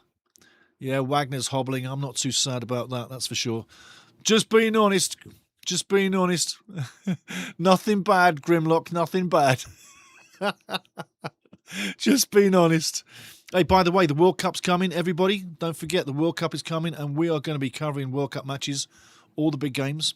I'm going to be doing all Canada, USA, and Mexico. Si, senor. Ball into the box for un gran partido. Yes. Ball down the line.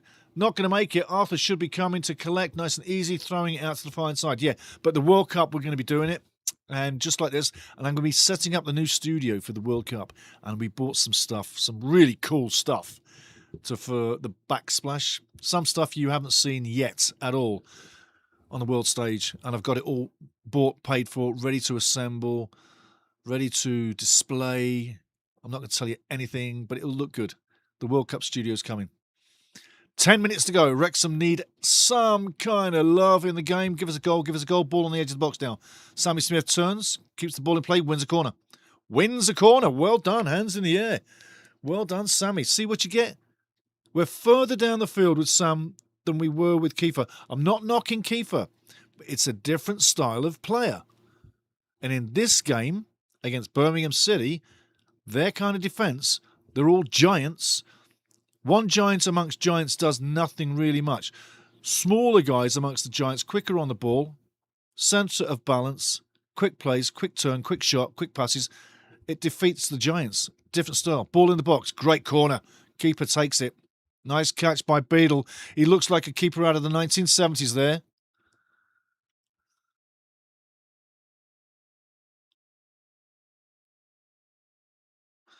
And Sam Smith is frothing mad.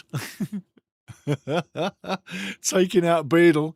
But yeah, that capture there off the corner by Beadle gave me a flashback as a kid of 1970 where goalkeepers actually used to catch the freaking ball and not punch it.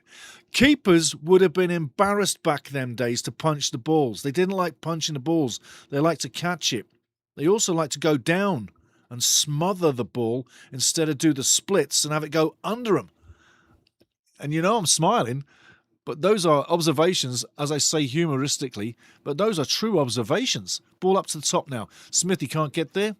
Birmingham repelling it one more time. Sun is shining in Birmingham.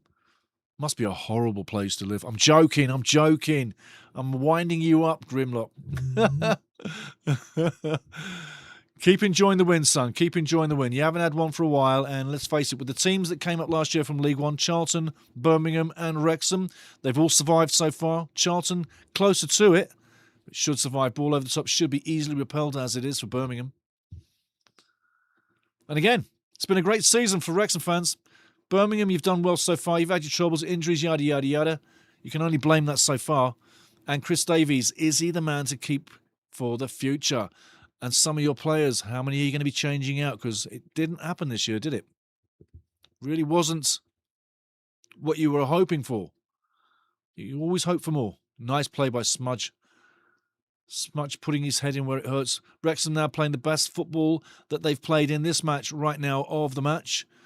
Too bad they couldn't do this earlier and get on the ball and score. Birmingham, space now, take the shots. I tell you what, ping pong ball. What did I say about the ping pong ball in the first half?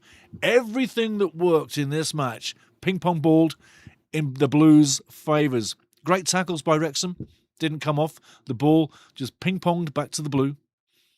The pass was intercepted by the Blue. Everything was won by the Blue. First ball, second balls, the Blues. It was the Blues' days. Nice one, nice one. Stan Scar with the bad eye. repelling Priske. Well done, George. Well done, George. Back to Issa Kabore. Moving the ball on the back line, coming forward. Nowhere to go. You might as well pass it off, as he does. Play the safe ball. Absolutely nice. Gets the ball back under pressure again. Now, was that the wisest move? He should have just come over to Callum Doyle from Arthur and open up the field straight away. Ball through the middle now. Can we get there? Good ball down the middle. Oh, Smithy doesn't take it. Can he go through? Can he get there? No, he can't. But I'm telling you what, he's asking for a foul. He's asking for a pass as well. Isn't that not a back pass? Let's have another look. Smithy there. Probably not. Probably not, to be fair. But Smithy thinks it's a foul, and he also thinks it's a back pass. And it's not. It's a free kick for offside.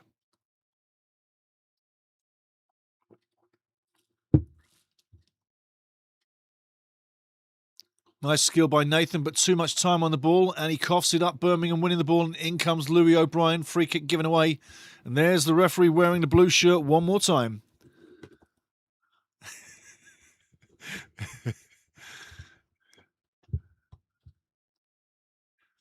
Grimlock says, in Chris we trust. Blue hearts. There you go. There you go. There you go.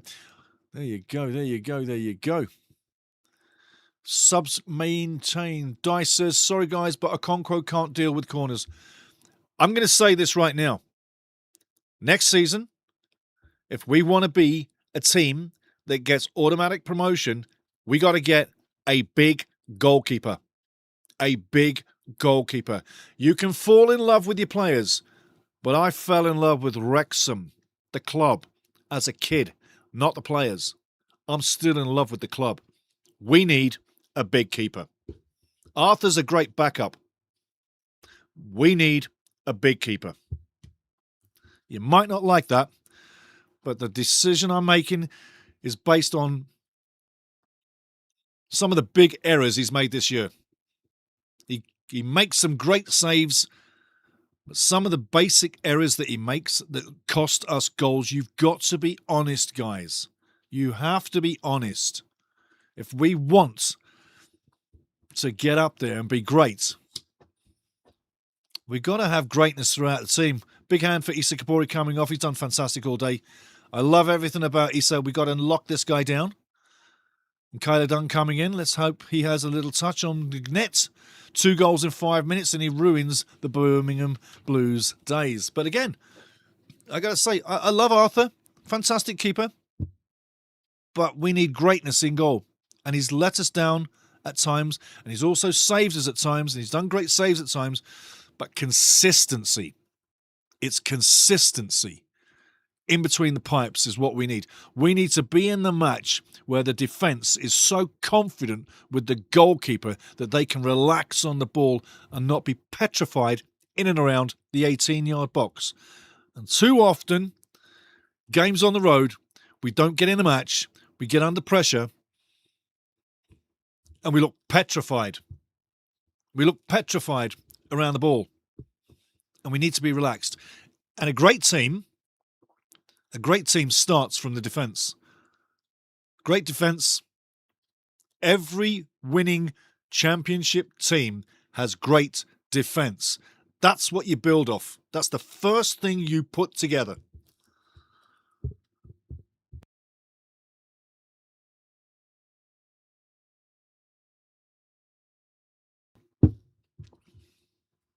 But again, it's been a great season. We've established ourselves. We've shown what we've got. Our shop front has been shown. We've aired our wares. Everybody knows who we are, how good we are, how bad we are. They know who we are. We know who we are. We have seen our level develop through the season. We started horrendously bad on the start of the season, remember? And then we grew.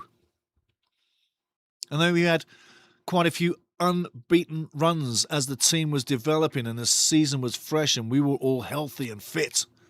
The long seasons gathered on and we gathered injuries and a couple of suspensions here and players leaving and adding, and Jimmy Mack went back to Ireland. Yeah, all the things happening this season as this squad and the club was developing, and we've developed all the way through.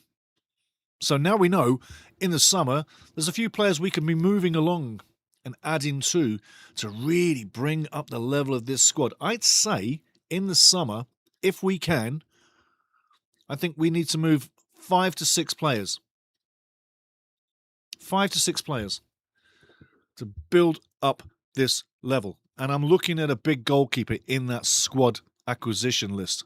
And again, I'm going to say, Arthur's done well, but your keeper needs to be your rock. And you build a team from the back. And once you've got that defence in place, everything rolls in front of it. Look how good we were literally in form when we had the 9-game unbeaten, the 4s unbeaten.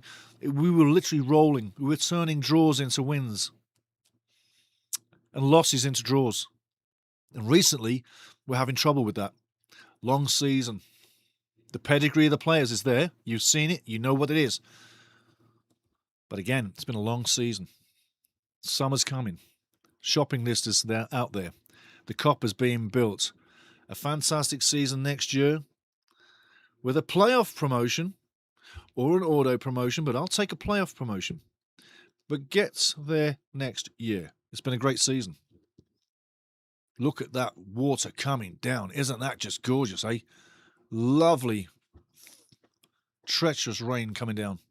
Ball's going to skid now. Maybe we have a interesting final finish.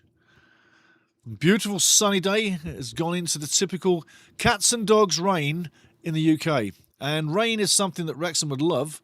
The ball's going to move a lot quicker now into place. It's whether you can take that wet ball and move with it. And obviously, people are having problem playing the wet ball. Ollie. Louis O'Brien, well done. Ball down. George Thompson to Louis, to George. Quick plays now with a quick ball. No point being clever if you cough up the ball. George Dobson coughing up the ball there. Wrexham luckily getting it back. And again, it's starting a frantic match. It's continuing to be a frantic match. Kevin Babbs said, I said it will be 2-2. Come on, Wrexham. We need a miracle. Octo says, I'm glad I didn't put money on Wrexham to go up this year. Wonder what the odds are now. Still possible? I tell you what, it'd be extremely hard. Extremely hard. Not the wayside. A loss against Southampton, a loss again today. You're watching it go by. You can't pass, drop, or I say Hull City, who are dropping points. You can't pass them if we're not making points. And we've literally, when they lose, we lose. When they draw, we draw. In the last few games, we've had opportunities to go past Hull City. And when I've said Hull will drop points, they have. We just haven't picked up the points in the process. Had we have picked up points in this process, we would be 2 points ahead of Hull City with a win here today. We haven't done our job picking up points. But we've had a great season. Just telling you how it is. I'm happy. I am not sad. I'm happy. And with the rain lashing down, I love it even more. Can we just have one shot clear on net that rips it off in this game? It would be nice. 2-1 would look better. 6 minutes added time is what we got going on.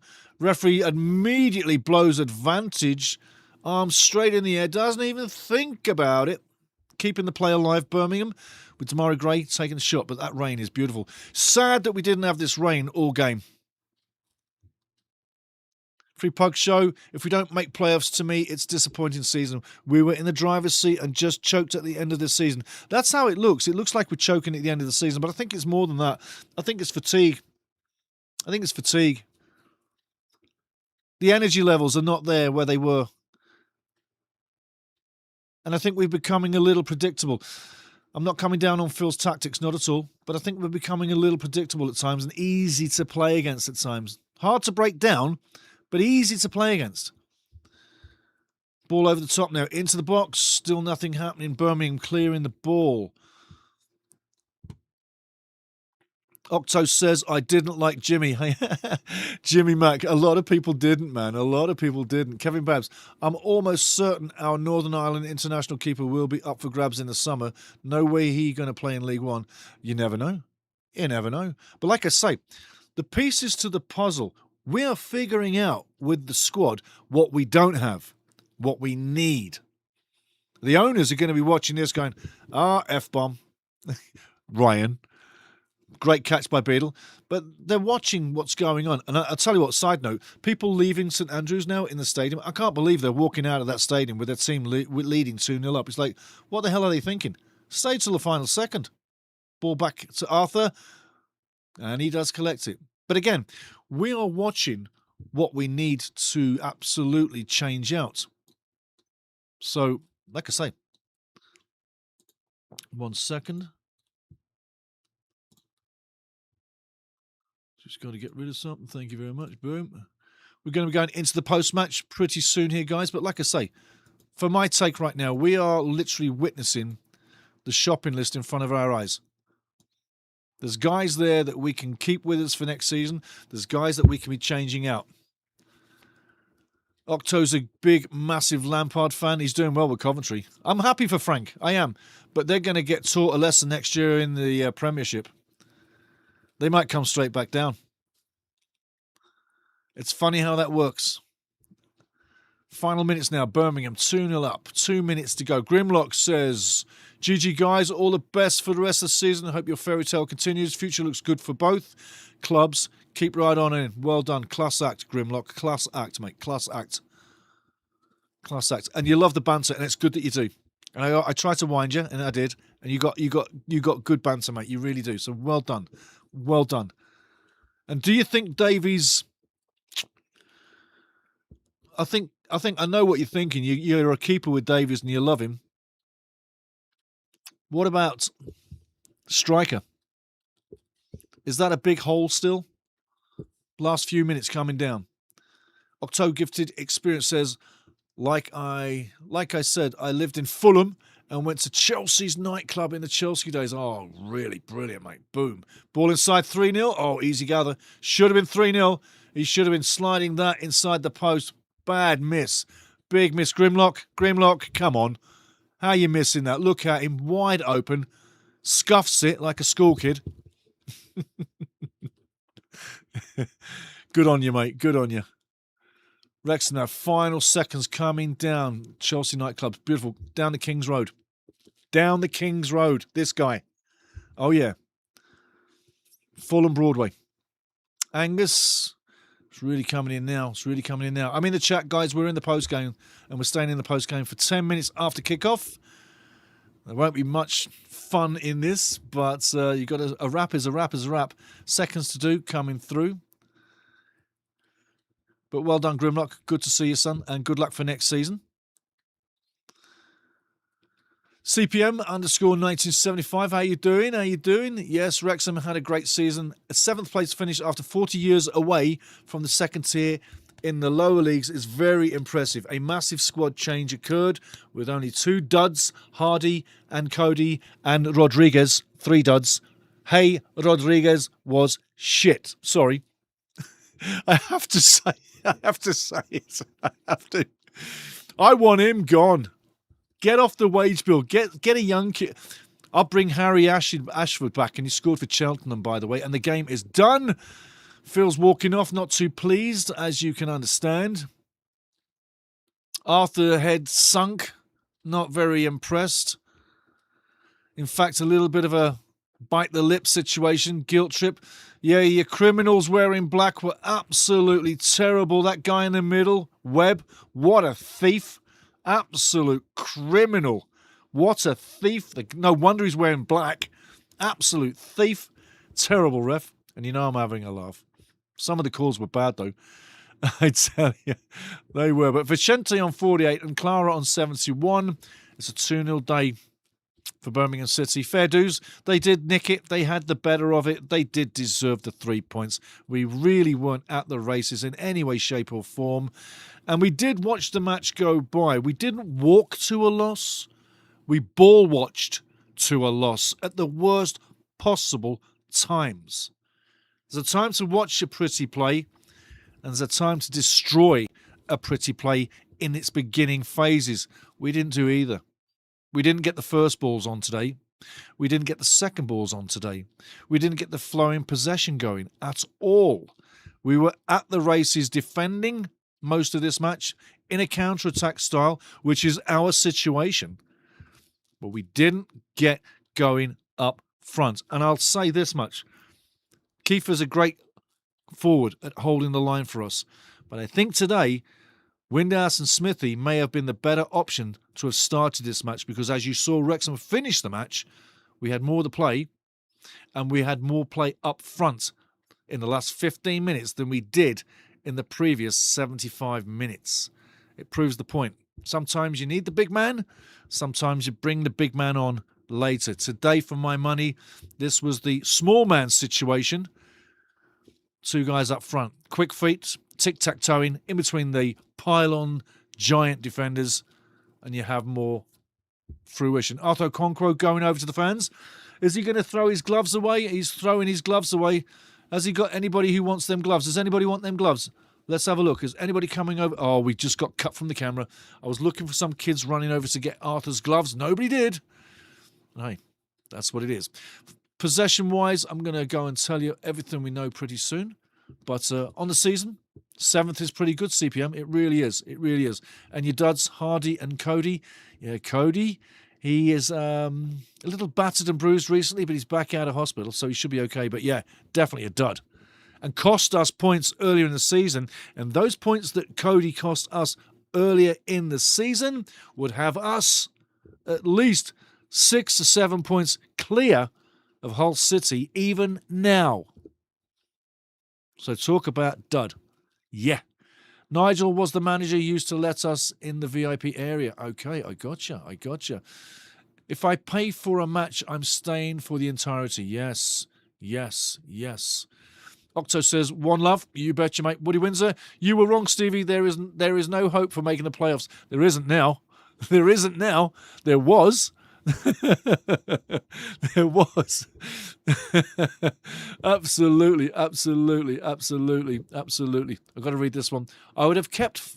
CPM says, Limpet says, thanks again, Steve. Thank you, Lynn. Thank you. Awesome love. Thank you.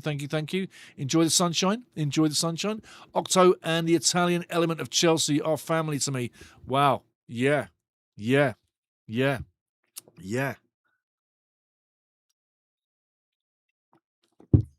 I used to live in the London area for a little while and did go to Chelsea games. And that was in the 1980 to 82 era, okay? That was when I was there. Not long, but I was there. And I did. Chelsea days, absolutely. I was there before the Chelsea days, I would say. But, yeah, memories. Fulham Broadway, down the King's Road, absolutely. CPM, I would have kept Fletcher or even Palmer over Rodriguez any day. Yeah.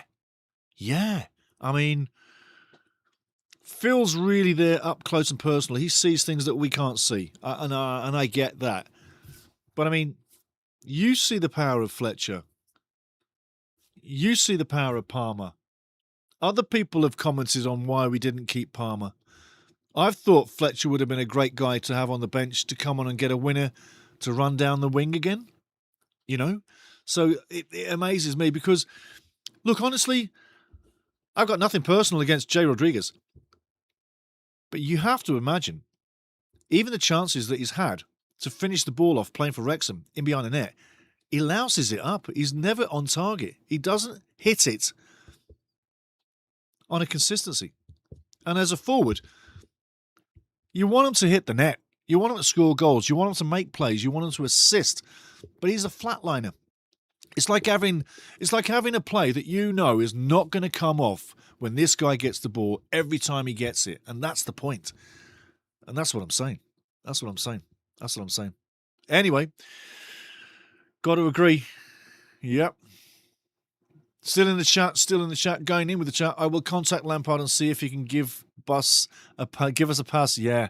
Well, that's the thing, see, the last two games, Middlesbrough, and Coventry City, they're the last two games. And we'll probably go and get 6 points. Watch it happen. But we've got 2 games to make magic and 2 games to dodge death. And we got 4 games in total. It's going to be nigh on impossible to get to the playoffs. We're 4 points behind Hull City right now. You're asking for more than a miracle, in my opinion. But while the numbers are still there, there's a chance. But I think the tide has turned.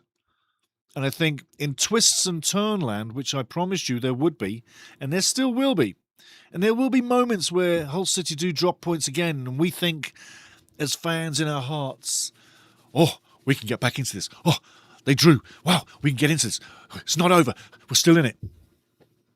I wouldn't be searching too far. I'm not killing it. I'm not killing it. I'm not saying it's over, but I'm just saying this loss really kicked us in the gunyons big time.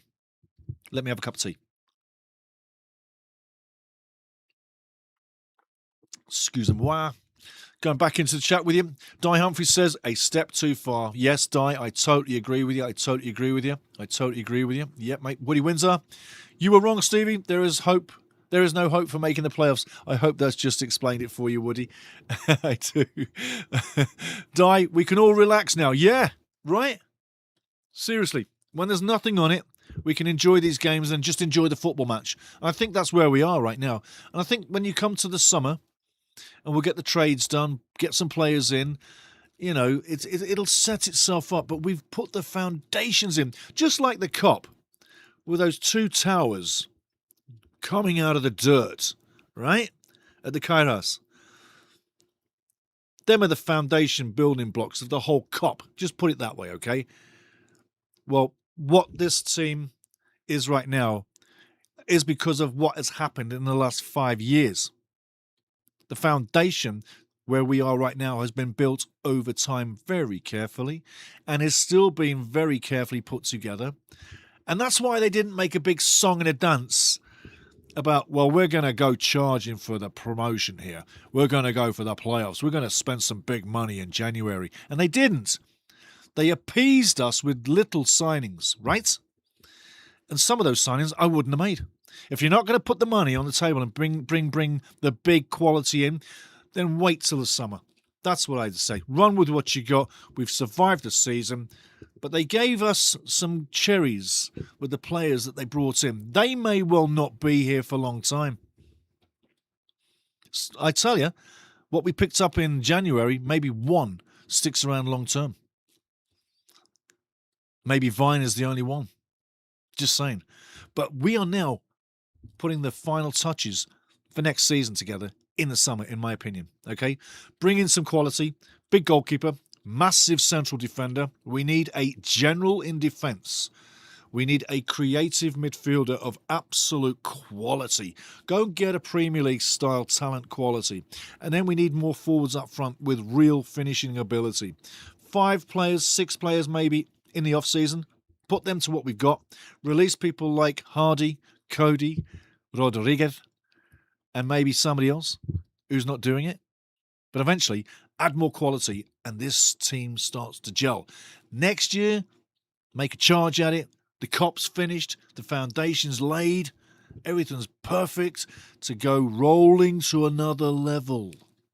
And I think you and I both agree it's probably the best way to do this. So the last 4 matches, like Dice says, we can all relax now.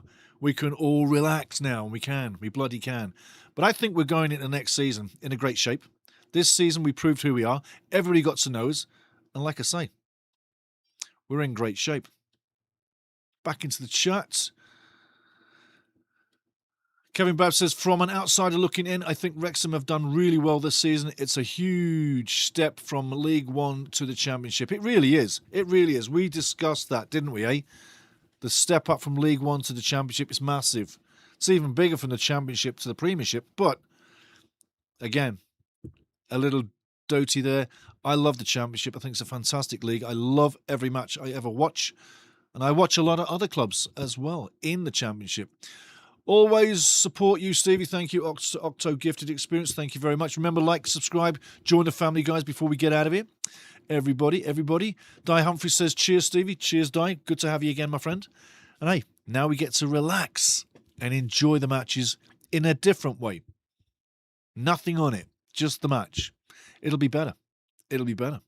Woody Windsor, Stevie, how many additions this summer? Say another 7. I say 6. If you can get 7, that's probably about the max number. And with what we've got, it wouldn't take too long for all that to start gelling. So I'd say 6 to 7 is about the right number. Di Humphries, yep, at least 5. There you go. Dice says 5. I say 6. You say 7. So we're rocking the boat. Anywhere from 5 to 7 would be perfectly in place. But quality. Quality. Spend some money again. Don't piddle around. Spend some real dinero and get some real quality in. And then 5 to 7 players, in my opinion, will give us a thrust into the playoffs. We don't necessarily want to take for granted that we're going to own first and second spot, auto promotion, just because we add those players in. Remember, there's 3 big clubs coming down from the Premiership, and there's also big clubs jousting up top in the Championship that are still going to be there next year. So we've got about a nucleus of 6 or 7 teams that we've got to bustle up against or bust up against that are going to make life hard or difficult. That's where the quality comes in. 5 to 7 players. CPM says, I think Arthur will improve. Arthur is not used to the pace of the attack in the Championship, but your midfield needs a younger version of James and healthy Sheaf. Correct. With Sheaf and James out, the form failed. Absolutely correct. Absolutely correct. And the youth. We need to make this team as young and as experienced with quality. And those are the 3 angles we discussed a year ago when we started the season. The youth, the quality, and the experience needs to now start riding higher. That's what we need to look at when we're bringing the players in. Guys that can have the ball, but as soon as they get the ball, they knew before the ball got to them, they had 3 options where they could pass the ball forwards, sideways, or rearwards. And there's a guy waiting for that ball right now. And he doesn't need to look where that player is. It's coming to him, he heads it off, just like that. It goes to the player. Ball comes to him, he steps aside. He lets it go through. It goes to the guy to the left. Ball comes to him, a nice little deft touch in between him and the defender. And there goes your buddy, taps it in the net. People that can read the match, read the game, read the play, and know where the ball needs to go before they get the ball. Quality is what we need. But I agree with you. Arthur will improve. And if he doesn't, he has to be a backup keeper of the future. Quality backup keeper of the future. That's what Danny Ward is right now, yeah? He would replace Danny Ward for the future, and we bring a big keeper in. If we want to have fun in the playoffs or get promoted, I think that's one of the places we really can improve on. And I'm not coming down on Arthur, but I'm just telling you what I'm seeing. Octo says, I was head chief of Elk Bar, Ristorante Napoli, next door. They affectionately call me Wise because they said I was like a New York wise guy. There you go. A New York wise guy. There you go. Chief of Elk Bar. Nice, nice. Woody Windsor says, bye-bye, Kabore and Kakache, J-Rod and more. You know, it could well be a factor. Kakache, I was thinking about that earlier today. Where is Kakache? We haven't seen too much of him. Is he a player that you bring back for next year? If you haven't seen too much of him, why have you got him? What's the situation? J-Rod, yeah, he's gone, man. Yeah, absolutely. Kabore, interesting. Do we bring him back? Do we sign him? But Kakachi, we haven't seen enough of him. So players, there's enough guys in the squad can be thinned out to make way for the quality that we do need. And we do need youth, experience and quality in this squad moving forward next year. That's the difference. And I'm telling you now, like I say, I think we need an absolute stunning goalkeeper to pick up those points that we've literally lost home and away with minor errors from the goalkeeping department. I'm not going to feed you any more than that. But what you see is what you see. Octo says, remember Disney, big money for Wrexham, and football as a whole drama inbound watch. Yes, it is. It's big money for definitely big money. Octo says, I was conceived in Disneyland, Florida. There you go. Well, I've been in Disneyland, Los Angeles. I've not been to Florida, but I've been to Los Angeles, and I was amazed how big it was. I had a fun time there. Yeah. Los Angeles. It's a fantastic, magical place. I even hung out on Huntington Beach where the Doors used to hang. Cool, man. Really cool. Love it down there. I love it everywhere. But no, I had a good time down there. Great time. CPM says... Oh, sorry, Woody Windsor says we'll be playing Spurs next year. Hopefully, yes. Come on, Tottenham. And Wolverhampton Wanderers, another big club. Yeah. And who else is going down with them? Burnley, coming back down again. A yo-yo club. And that's what we do not want to become. Once we get in the Premier League, if we're going to go there, because we're preparing properly, we want to stick. We want to become what I would say is a team like Crystal Palace. They started out in the Premier League, bobbing up and down, up and down, up and down, yo-yo club, and then they got serious. And Jordan spent the money, and they went up and stuck. And they've been there ever since. They had a few shaky seasons, and one season they lost their first 7 matches about 5 years ago. They lost the first 7 matches of the season in the Premier League, and they survived. I think it was a Dutch coach. I can't remember his name. I do remember his name. I just can't pick it. But they lost the first 7 games of the season and then survived. And since then, they've had decent seasons in and out, and now they're actually playing in Europe in the Conference League. But they stuck. And that's what Wrexham need to do. They need to get up strong, stick the first season, stay there, and become a Premier League team.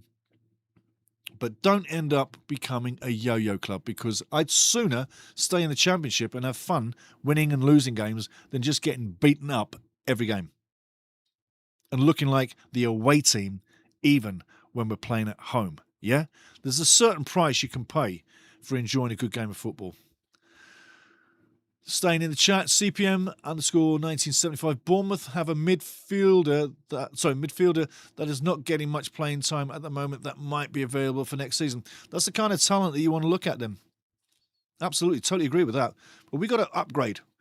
We've got to upgrade. We've continually got to upgrade the team or the squad each year. That's a given, and that's what clubs do. You know that. But we've really got to upgrade the quality. And where you see guys playing on the edge of their game, we need to buy somebody that's better than that. Okay? And in midfield was where we lost this match completely today, because we got no legs. We need butlers. We need strength. And we need guys that can get across the field and make it look like nothing. We have smaller little guys that are running their asses off trying to keep up with play. The modern game, you have a lot of bigger guys in the middle of the field. I think we need to invest in some big players. Big in stature, big in game, big in quality, big in experience, big in youth. Staying with the chat, guys. Staying with the chat.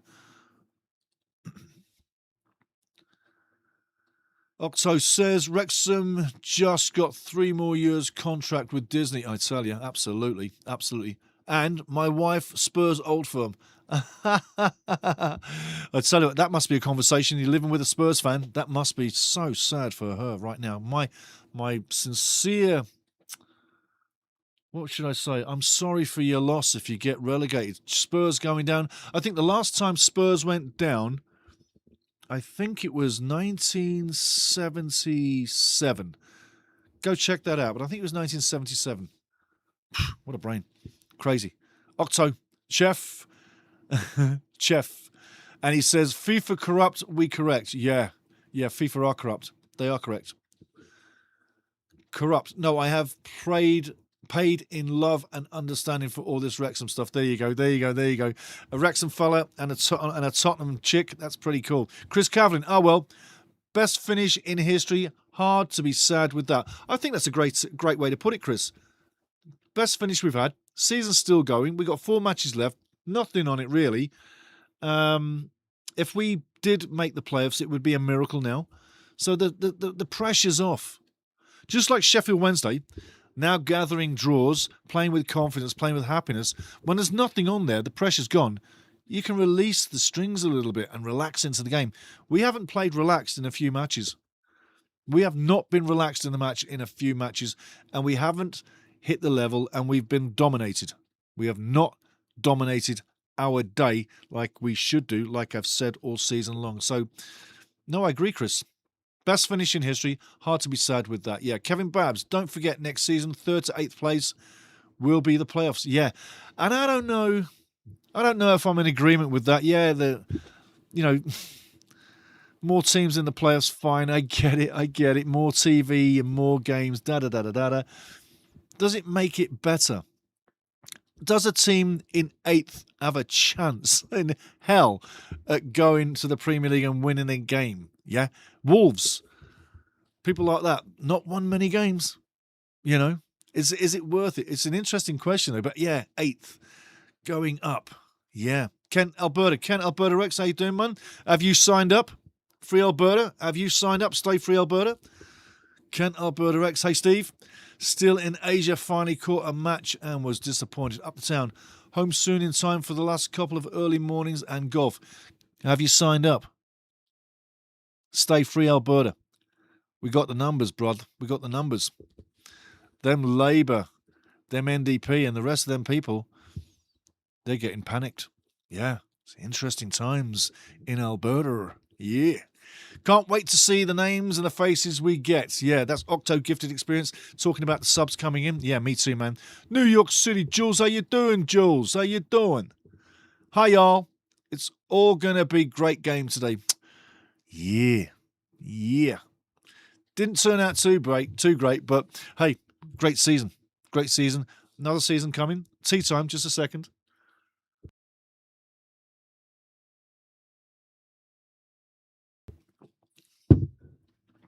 Beautiful.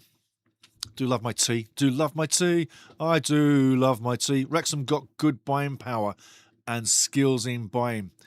Octo, 100%, man. You look at what we've done, apart from a few, not many. Cody's one, Rodriguez is another, few duds, Hardy's another. We haven't had many, but the other guys that have come through have done well. So yes, good buying power.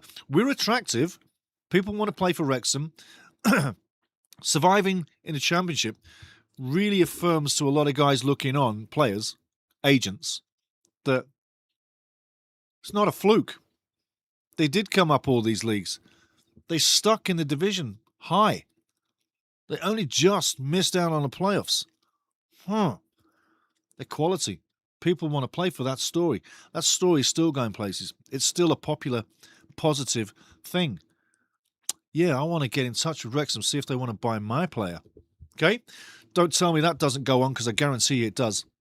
We are a magnet, a very attractive magnet, and the story continues. And not just because of the documentary, because of football and everything around the club.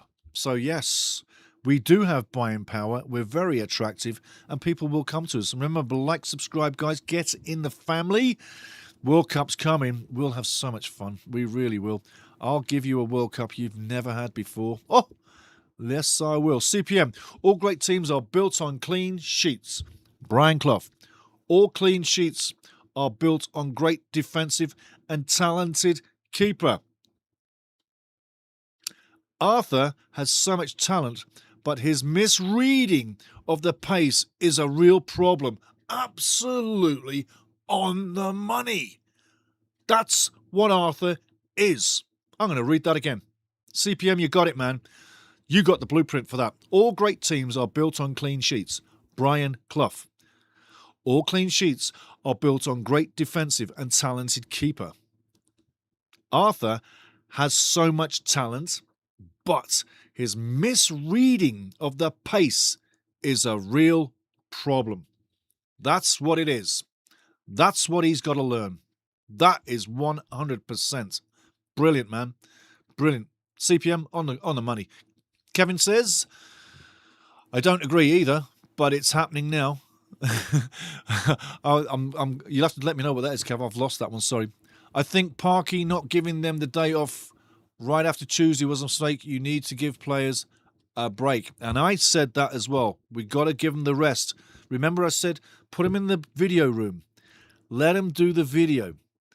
Let them do the treatment. Let them have light training, 5-a-side. That would be it. Indoor, per se, yeah? But rest. Nothing on the legs.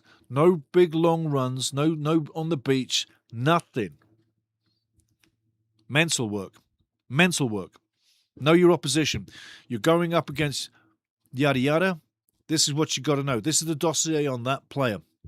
This is the dossier on the keeper on penalty kicking. Josh, read this. That's what he likes to do on the penalty kicks. All that should be covered, but no physical stuff. And we did talk about that, so you're damn right. You're damn right. You're damn right. They should have been rested. Rested. Rested. Absolutely. Absolutely. Absolutely.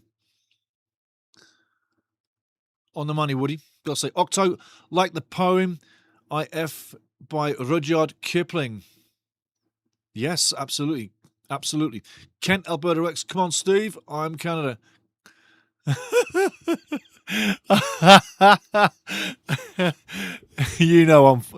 laughing, mate. Oh, me too, buddy. Me too. I'm going to the game at Edmonton. Canada taking on Uzbekistan. I've got great seats. 50-yard line, row 30. Edmonton's Commonwealth Stadium, lower bowl. Boom. You don't get better seats than that, man. I'm so lucky. But yeah, Canada, boo.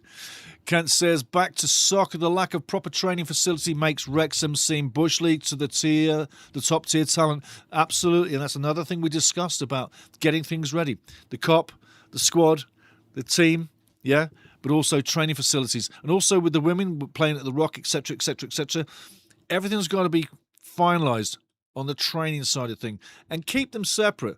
We need to keep both teams separate. We really do. We really need to keep them separate. The reason why I say that is, look, the women's team have a women's coach. It was Dale before, but Jenny's doing a fantastic job. 2 trophies in the bag, right? Absolutely fantastic.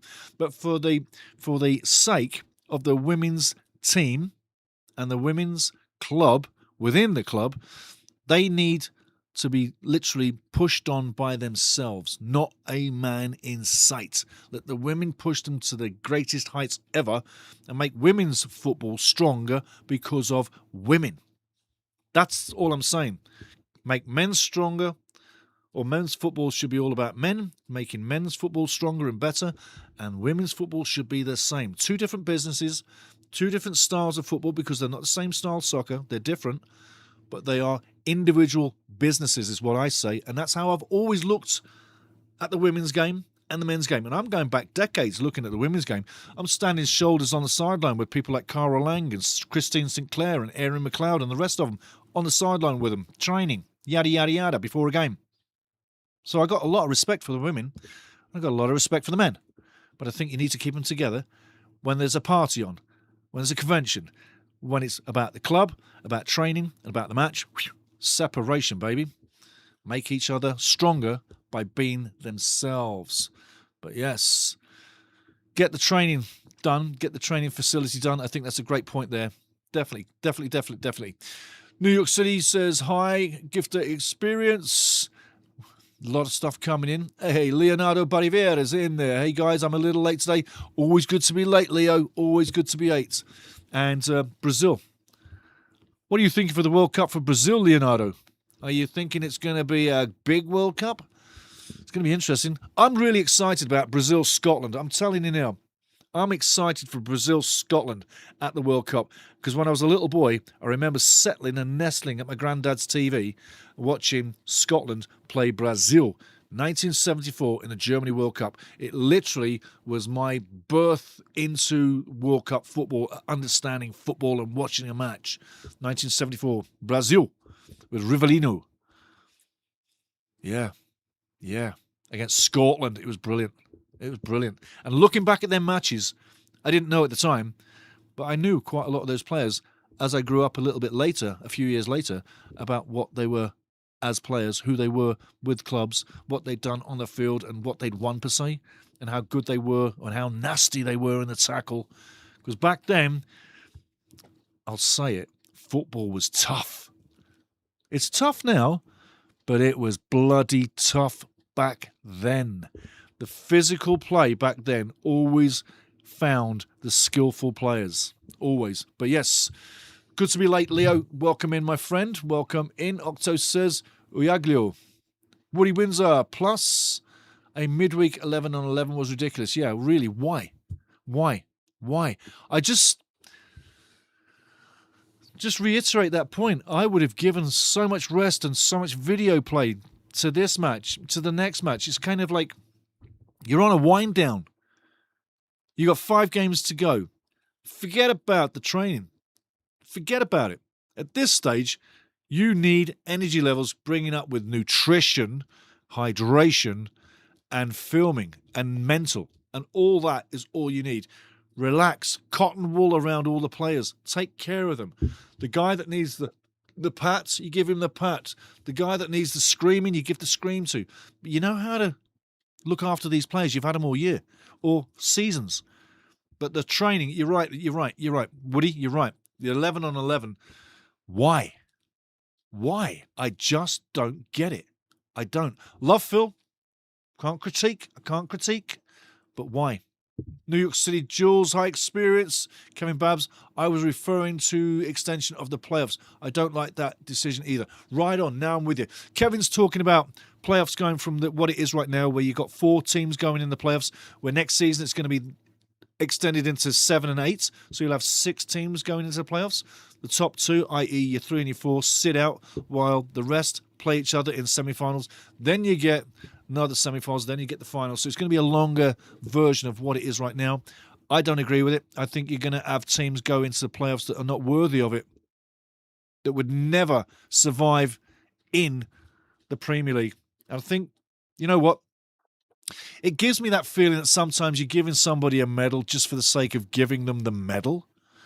A participation medal, per se. That's what it feels like to me. Also, the fact that a lot of money will be made from TV companies on the extra matches. But when you think about it literally head on, not all those games are going to be sexy games. So how smart an idea is it really? I understand if you want to get in the playoffs. We do too, yeah?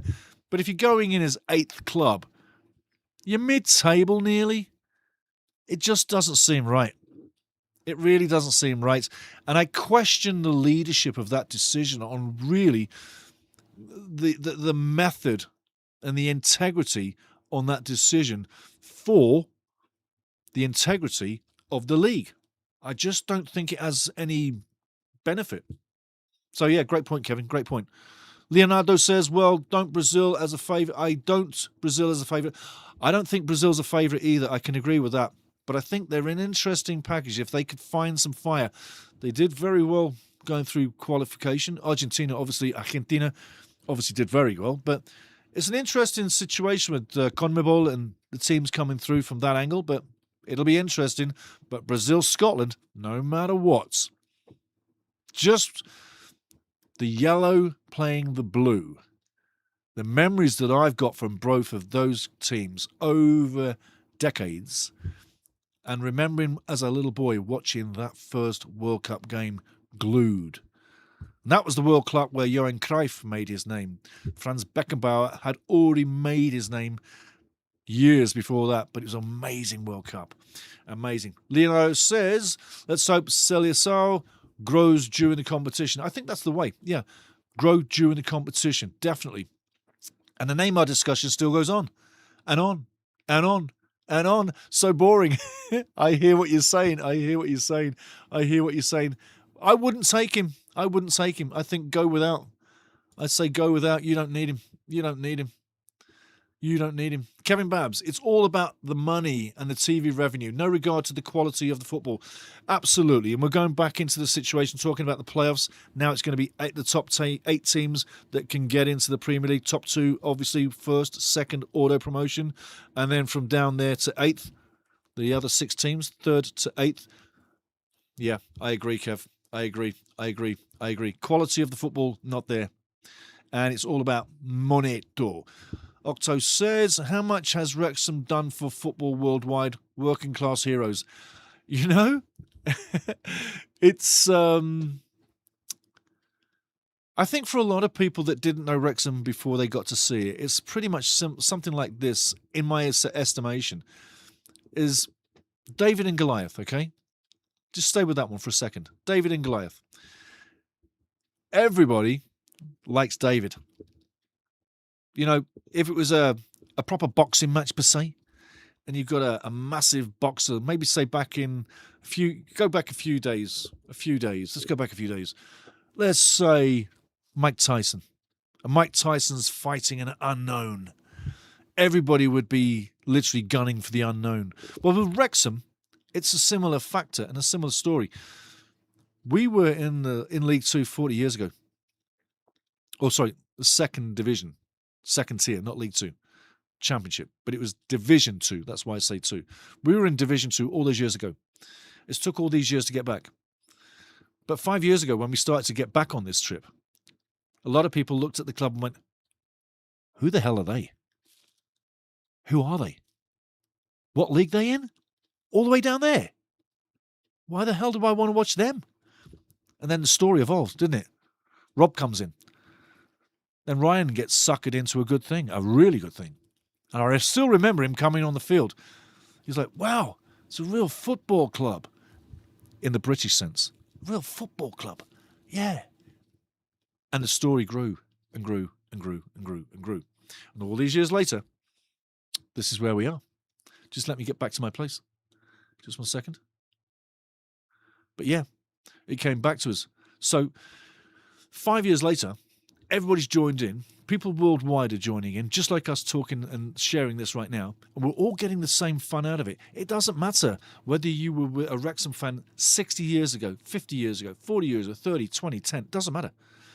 Even if you're a Wrexham just joining today, it doesn't matter. The fact that you're a Wrexham fan and getting in on this and sharing this right now at this particular time, yes, it's all about the working man. It's all about thinking about the working man. Wrexham as a town, not a city. It is a city, but that feeling of a town, yeah, where you know everybody knows everybody, even the suburbs outside of Wrexham, everybody knows everybody.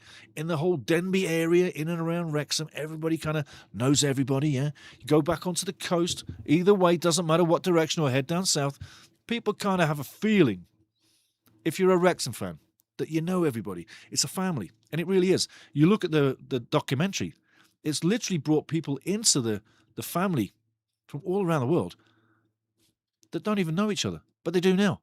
And you can share the same comments in the chats at any given time, and it doesn't matter how long you've been in this family, you're all connected.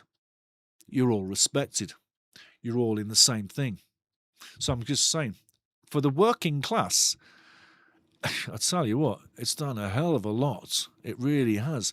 These working class heroes have literally put themselves into people's homes all around the world. Thank you, Rob and Ryan. Really. Thank you, Rob and Ryan. Moving along. Octo Gifted Experience, big up the women's football. Absolutely. They did fantastic. They did fantastic. And it really does put a feather in Jenny's cap that she did so well. And let's face it, Dale did a lot of good platform work in the years leading in. But Jenny got him to go over the top and do what really wasn't expected. This should have been Cardiff City's year again in women's football in Wales, and it wasn't. And Wrexham really took it by storm. Talk about, and it's only a phrase, but talk about the women being the cheeky, bloody upstarts coming from nowhere and in through the storm, winning league, coming through, winning the cup, and now winning the Premier League. They're not upstarts now, but they came in as. Now they got to cement it and become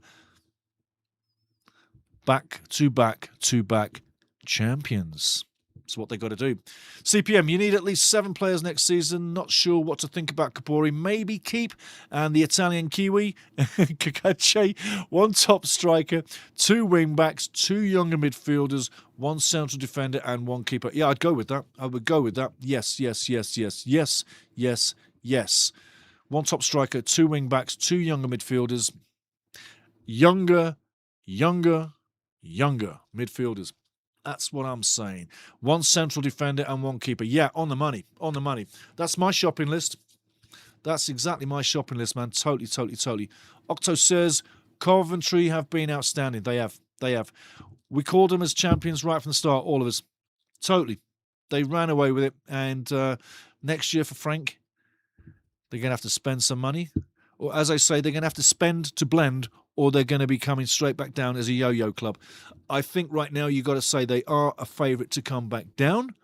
Let's see what they spend, if they've got it, and how much they're willing to risk. The point is, for teams like Coventry City, they could go out and spend a lot of money expecting the parachute payment and gamble to stay up a year. But if they don't stay up a year, it cripples them financially for the second season. So it's a risk what they do, how they move, how much they want to gamble. Yeah, do they have the balls to spend and break the bank to end up going bust? There's a lot of clubs in financial trouble in the UK. Absolutely.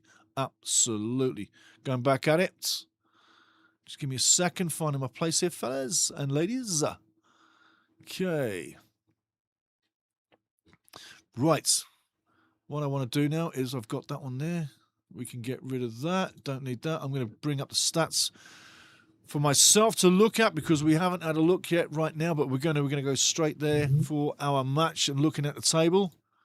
And while we're doing it, I'm going to take you with me. Let's go online. Come on, come with me. Let's go online together and check it on out. Should be in there. Let me just see. There we go. Beautiful. I'm just making sure I got you with me. Looking at the table. There you go, peeps. Coventry on top. Ipswich second. Millwall third. Borough fourth. Southampton fifth. Hull City in fifth. And Wrexham in seventh. 4 games left to go, guys. It's looking dour. 4 points. But look, I say, every time they lose, we lose. They win, we win. They draw, but we've now lost 2 back-to-back, which is not good for business. I say it's also looking dour for Derby County. You've got to think, if you're a realistic fan, that Hull City, Southampton, Middlesbrough, Millwall is looking like your playoffs. The only question is, does Southampton get into third? Got a game in on hand on Millwall. The win puts them on 72 into fourth. 1 point behind Millwall. 4 matches left. 3 teams within a point chasing third. And it's unlikely that they'll get Ipswich with 2 matches still ahead. Looking at the bottom, things are still looking bad for Leicester City, which puts a smile on a lot of people's faces. Oxford looking like they want to get out of trouble. Portsmouth as well. West Brom doing as much as they can.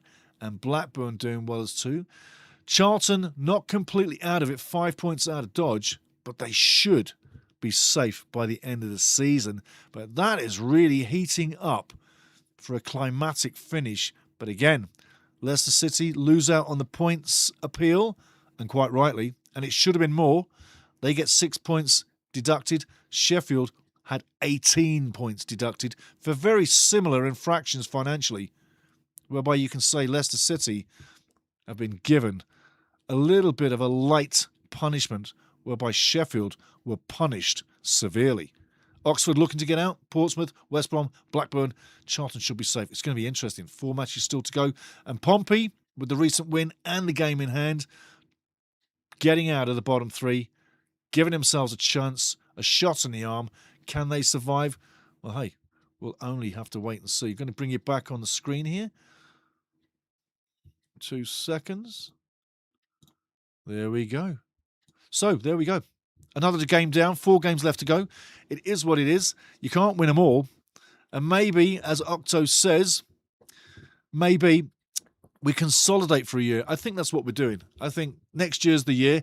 If we don't make it next year, the year after. We don't have to rush this. It's like a wonderful wine.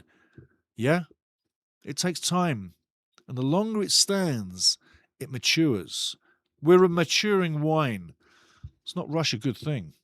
Chris Cavlin, yeah, I reckon Coventry, Ipswich, Southampton going up. Yep, no, I say so too, yeah. Definitely. And that's a lovely one, Octo Gifted. That's a lovely one. Yes. Maybe we consolidate for a year, like I say, like a fine wine, maturing. And then Octo says, and this is a beauty, this is a funny one, then we come up with Tottenham. That would be lovely. You know what? If Tottenham get relegated, my. I'm going to shut it down today with a little story about Tottenham Hotspur. Because you've said it a few times now, Octo, and I know the wifey is a Tottenham fan, so I'm going to shut this down with a Tottenham Hotspur story from 1981. Before I do, though, I want to thank everybody for being here all season, liking everything that we've done, and liking, and joining, and getting ready for the World Cup. It's been a blast all year. It was a blast the year before. It was a blast the year before. It was a blast the year before. It's been a blast every year. It really has. And we're 5 years old now on YouTube. But the Tottenham story. 3 in a row, never done before. Hey, you never know. The Tottenham story to close this down. And only the Tottenham story to close this down. And one thing I want to do, though, excuse me, is... Yeah, we're good there. We're good there. The Tottenham story is this. 1980, little swiggy on the tea. 1980, remember I told you earlier in this, I'm living in South London, I'm going to Chelsea games, yada, yada, yada. Well, my brother's also living in London, but he goes to Crystal Palace matches. I'm not a Crystal Palace fan. They're a great club, but I'm not a Palace fan. He is. But 1980, 81, FA Cup final at the Wembley, the original Wembley, the Shrine. Not that thing now. Lovely looking modern building. But it ain't no Wembley, people. I'm telling you, it ain't no Wembley. The original Wembley, that was a shrine. You felt the history walking in it. And it wasn't beautiful. It was beaten up. It was old. But it was the shrine. It was Wembley. Not this new thing. But the final, the FA Cup final, Tottenham, 1980-81, were taking on Manchester City. Now, I'll cut this one short. I went up to Wembley for the first game, which was on the weekend, on Saturday, and it finished as a 1-1 tie. Unfortunately, for Man City, Tommy Hutchinson hit the ball with his shoulder. A free kick rained in. He hit the ball off his shoulder. And get this, you won't believe this, but I still remember the goalkeeper's name. And it went in the net past Joe Corrigan. Yeah. The game went to a replay. That was Saturday. On Sunday morning, me and my brother and I, should I say proper grammar?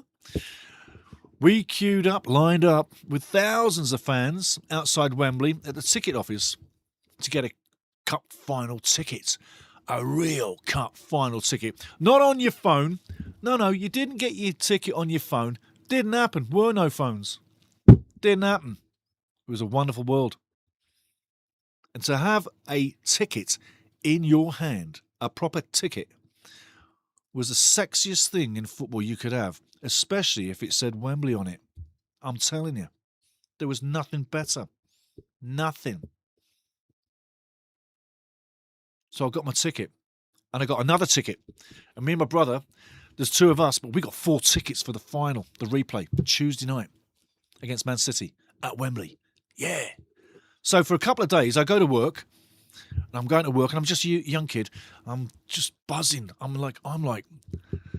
literally like buzzing for days until we go, right? I got FA Cup final tickets. I got cup final tickets. I've never had cup final tickets in my life, and I bought 2, and I'm going to final. Absolutely nuts. So the night comes. Travel all the way from South London, all the way up to North London. Takes about an hour and a half to get there, because you've got to change lines on the underground. And we get there, walking up Wembley Way, the original Wembley Way. Get outside Wembley. Give the gadget my ticket, go in, I get my receipt. And I've still got the other ticket, yeah? Prior to the match, this was the funny thing. There were so many people at Wembley trying to sell tickets. It was unbelievable. It was literally impossible to sell a bloody ticket. There were that many people selling tickets. So I said at the end of the day, shit on it. I'll just keep it as a souvenir. Went in, watched the final. Go to the match, though. Here's the thing.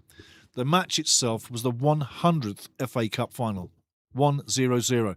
I didn't know at the time that it was, growing up as a kid. Back in time, you don't really look at that. You're looking at the match, the spectacle, the event, the stars, the players, that cup. Years later, I know it's the 100th FA Cup final, some part of history. But that match, Tottenham eventually go on to win 3-2 against Manchester City in the final. It was an absolute classical, swashbuckling, backwards and forwards cup final. Teams taking the score, City take the score, Tottenham take the score, take the lead. It's back and forwards, 3-2 at the end, and Tottenham win. And you got goals scored, one of them in particular, the goal by Ricky Villa. goes past 1 million players per se inside the penalty area, slides the ball into the bottom of the corner. Joe Corrigan can't get anywhere near it, and the cup final is done. And it will to this FA Cup final that was ever played at any Wembley, but more pointedly, the Wembley. It was an absolute spectacle in time. And that's the story I'm leaving you with about Tottenham Hotspur and the players they had. See if I can remember a couple of the players. Captain, I believe, was Steve Perriman. The goalkeeper, I think at the time, was Ray Clements. You had a forward, a Scotsman called Steve Archibald. You had Garth Crooks. There was McDonald was on the other side. Steve Perriman was a small little captain, and eventually he would play for Ireland. That team itself was just unbelievable. You had Osvaldo Ardiles. So you had Osvaldo Ardiles and Ricky Villa, both two Argentinians from the 1978 World Cup winning team, playing in that final in the FA Cup. Yeah, and I believe they were the first two Argentinians to ever win the FA Cup as well. It's all pouring out of me because I've lived it, just like you. But luckily, I'm not senile. I've still got my nuts. I've still got my memories. Everything's working. The balls are turning. Everything's good. But the nuts and bells are still working. So I've still got them. But yeah, that was a Tottenham story. The best ever cup final I've ever watched in my life. It was a thrill from second to second. And I don't think I'll ever watch a cup final like that again. The other thing about it as well was there was only one substitute for either team. There was no VAR. There was no goal line technology. There was no advertising on the shirts. There was no names on the shirts. There was just the numbers on the shirts. And the numbers were 1 to 11, not 1 to 50 billion. Yeah, it was true traditional football in the amazing sense. And it was the most amazing time in football. And we do have amazing times in football now, I know. But I'm just describing what that Tottenham Hotspur Cup final was back in 1980-81. And I tell you, Glenn Hoddle was also a big part of that. It still keeps pouring out of me. But it was amazing. And that's what football does for us. It gives us something special all the time. It really does. So I'm going to go back into the chat, check out what's going on. But, yeah. That's my Tottenham Hotspur story for you. And I hope the missus likes that one. Kevin Babs, remember that excited feeling going to the real Wembley? Yeah. Went to an FA and League Cup final that season. Unfortunately, we lost both finals 1-0 to Arsenal. Oh, that's so sad. And on the Arsenal thing, aren't they choking up badly? Like, what are they doing? Hey, I tell you, Bournemouth, bloody hell. Woo-hoo-hoo. Way to go. Let's have a climax to the EPL finish. And I tell you, Man City, get ready to pounce. You don't have much room to mess up. Like Wrexham didn't have much room to mess up to get in the playoffs. Man City, you don't have any room at all to mess up. But you can claim the gold. It could all come your way. Because one thing Arsenal still has to do is go to Man City. And the rope is literally around their neck. They got no place to run. Arsenal are in deep shitto right now. And if they don't make it work, fire Arteta. You've spent so much money and you've achieved little. And the FA Cup, that's no reason to keep him in place. Albeit what I said about the FA Cup with Tottenham and how magical it is. But to win the way Arteta has won in the modern way, that's not enough to keep him in the job. I'd be moving him along. Octo will make Wrexham Tottenham my first. Yes. Absolutely. Woody Windsor says, well done, bye, Stevie. Absolutely, buddy. Take it easy. I've never been to a football match. Never, ever. Octo says, I have never been to a football match. I tell you, one day you will. They're coming to America all the time. And, hey, pick any team. Go watch an amateur team and just feel it for what it is. But, yeah, when they come over, you will get there. Woody Windsor, well done. Thank you, buddy. Thank you. Octo says, Tottenham side, Wrexham flag. There you go. Boo the Gooners. Yeah. I'll leave you with this. I'm going to stop right now. I'm going to leave you with this. On my fridge upstairs, there is a fridge sticker. And I've had that fridge sticker for decades, ever since 2004. And on that fridge sticker, and if you're an Arsenal fan, I do not apologise, it's football banter. But on that fridge sticker, it says 3 words: eat shit Arsenal. I will bring you that fridge sticker and show you that. But ever since I put that on the fridge, Arsenal have had a little bit of a problem winning the league. They're getting close. Will my fridge sticker hold out? With 6 games to go in the EPL, will Arsenal win it? Or will they continue to choke? That's the question. That's the question. That's the question. Guys, get on your ways. Enjoy your days. 4 games left in. But don't be down. Don't be down.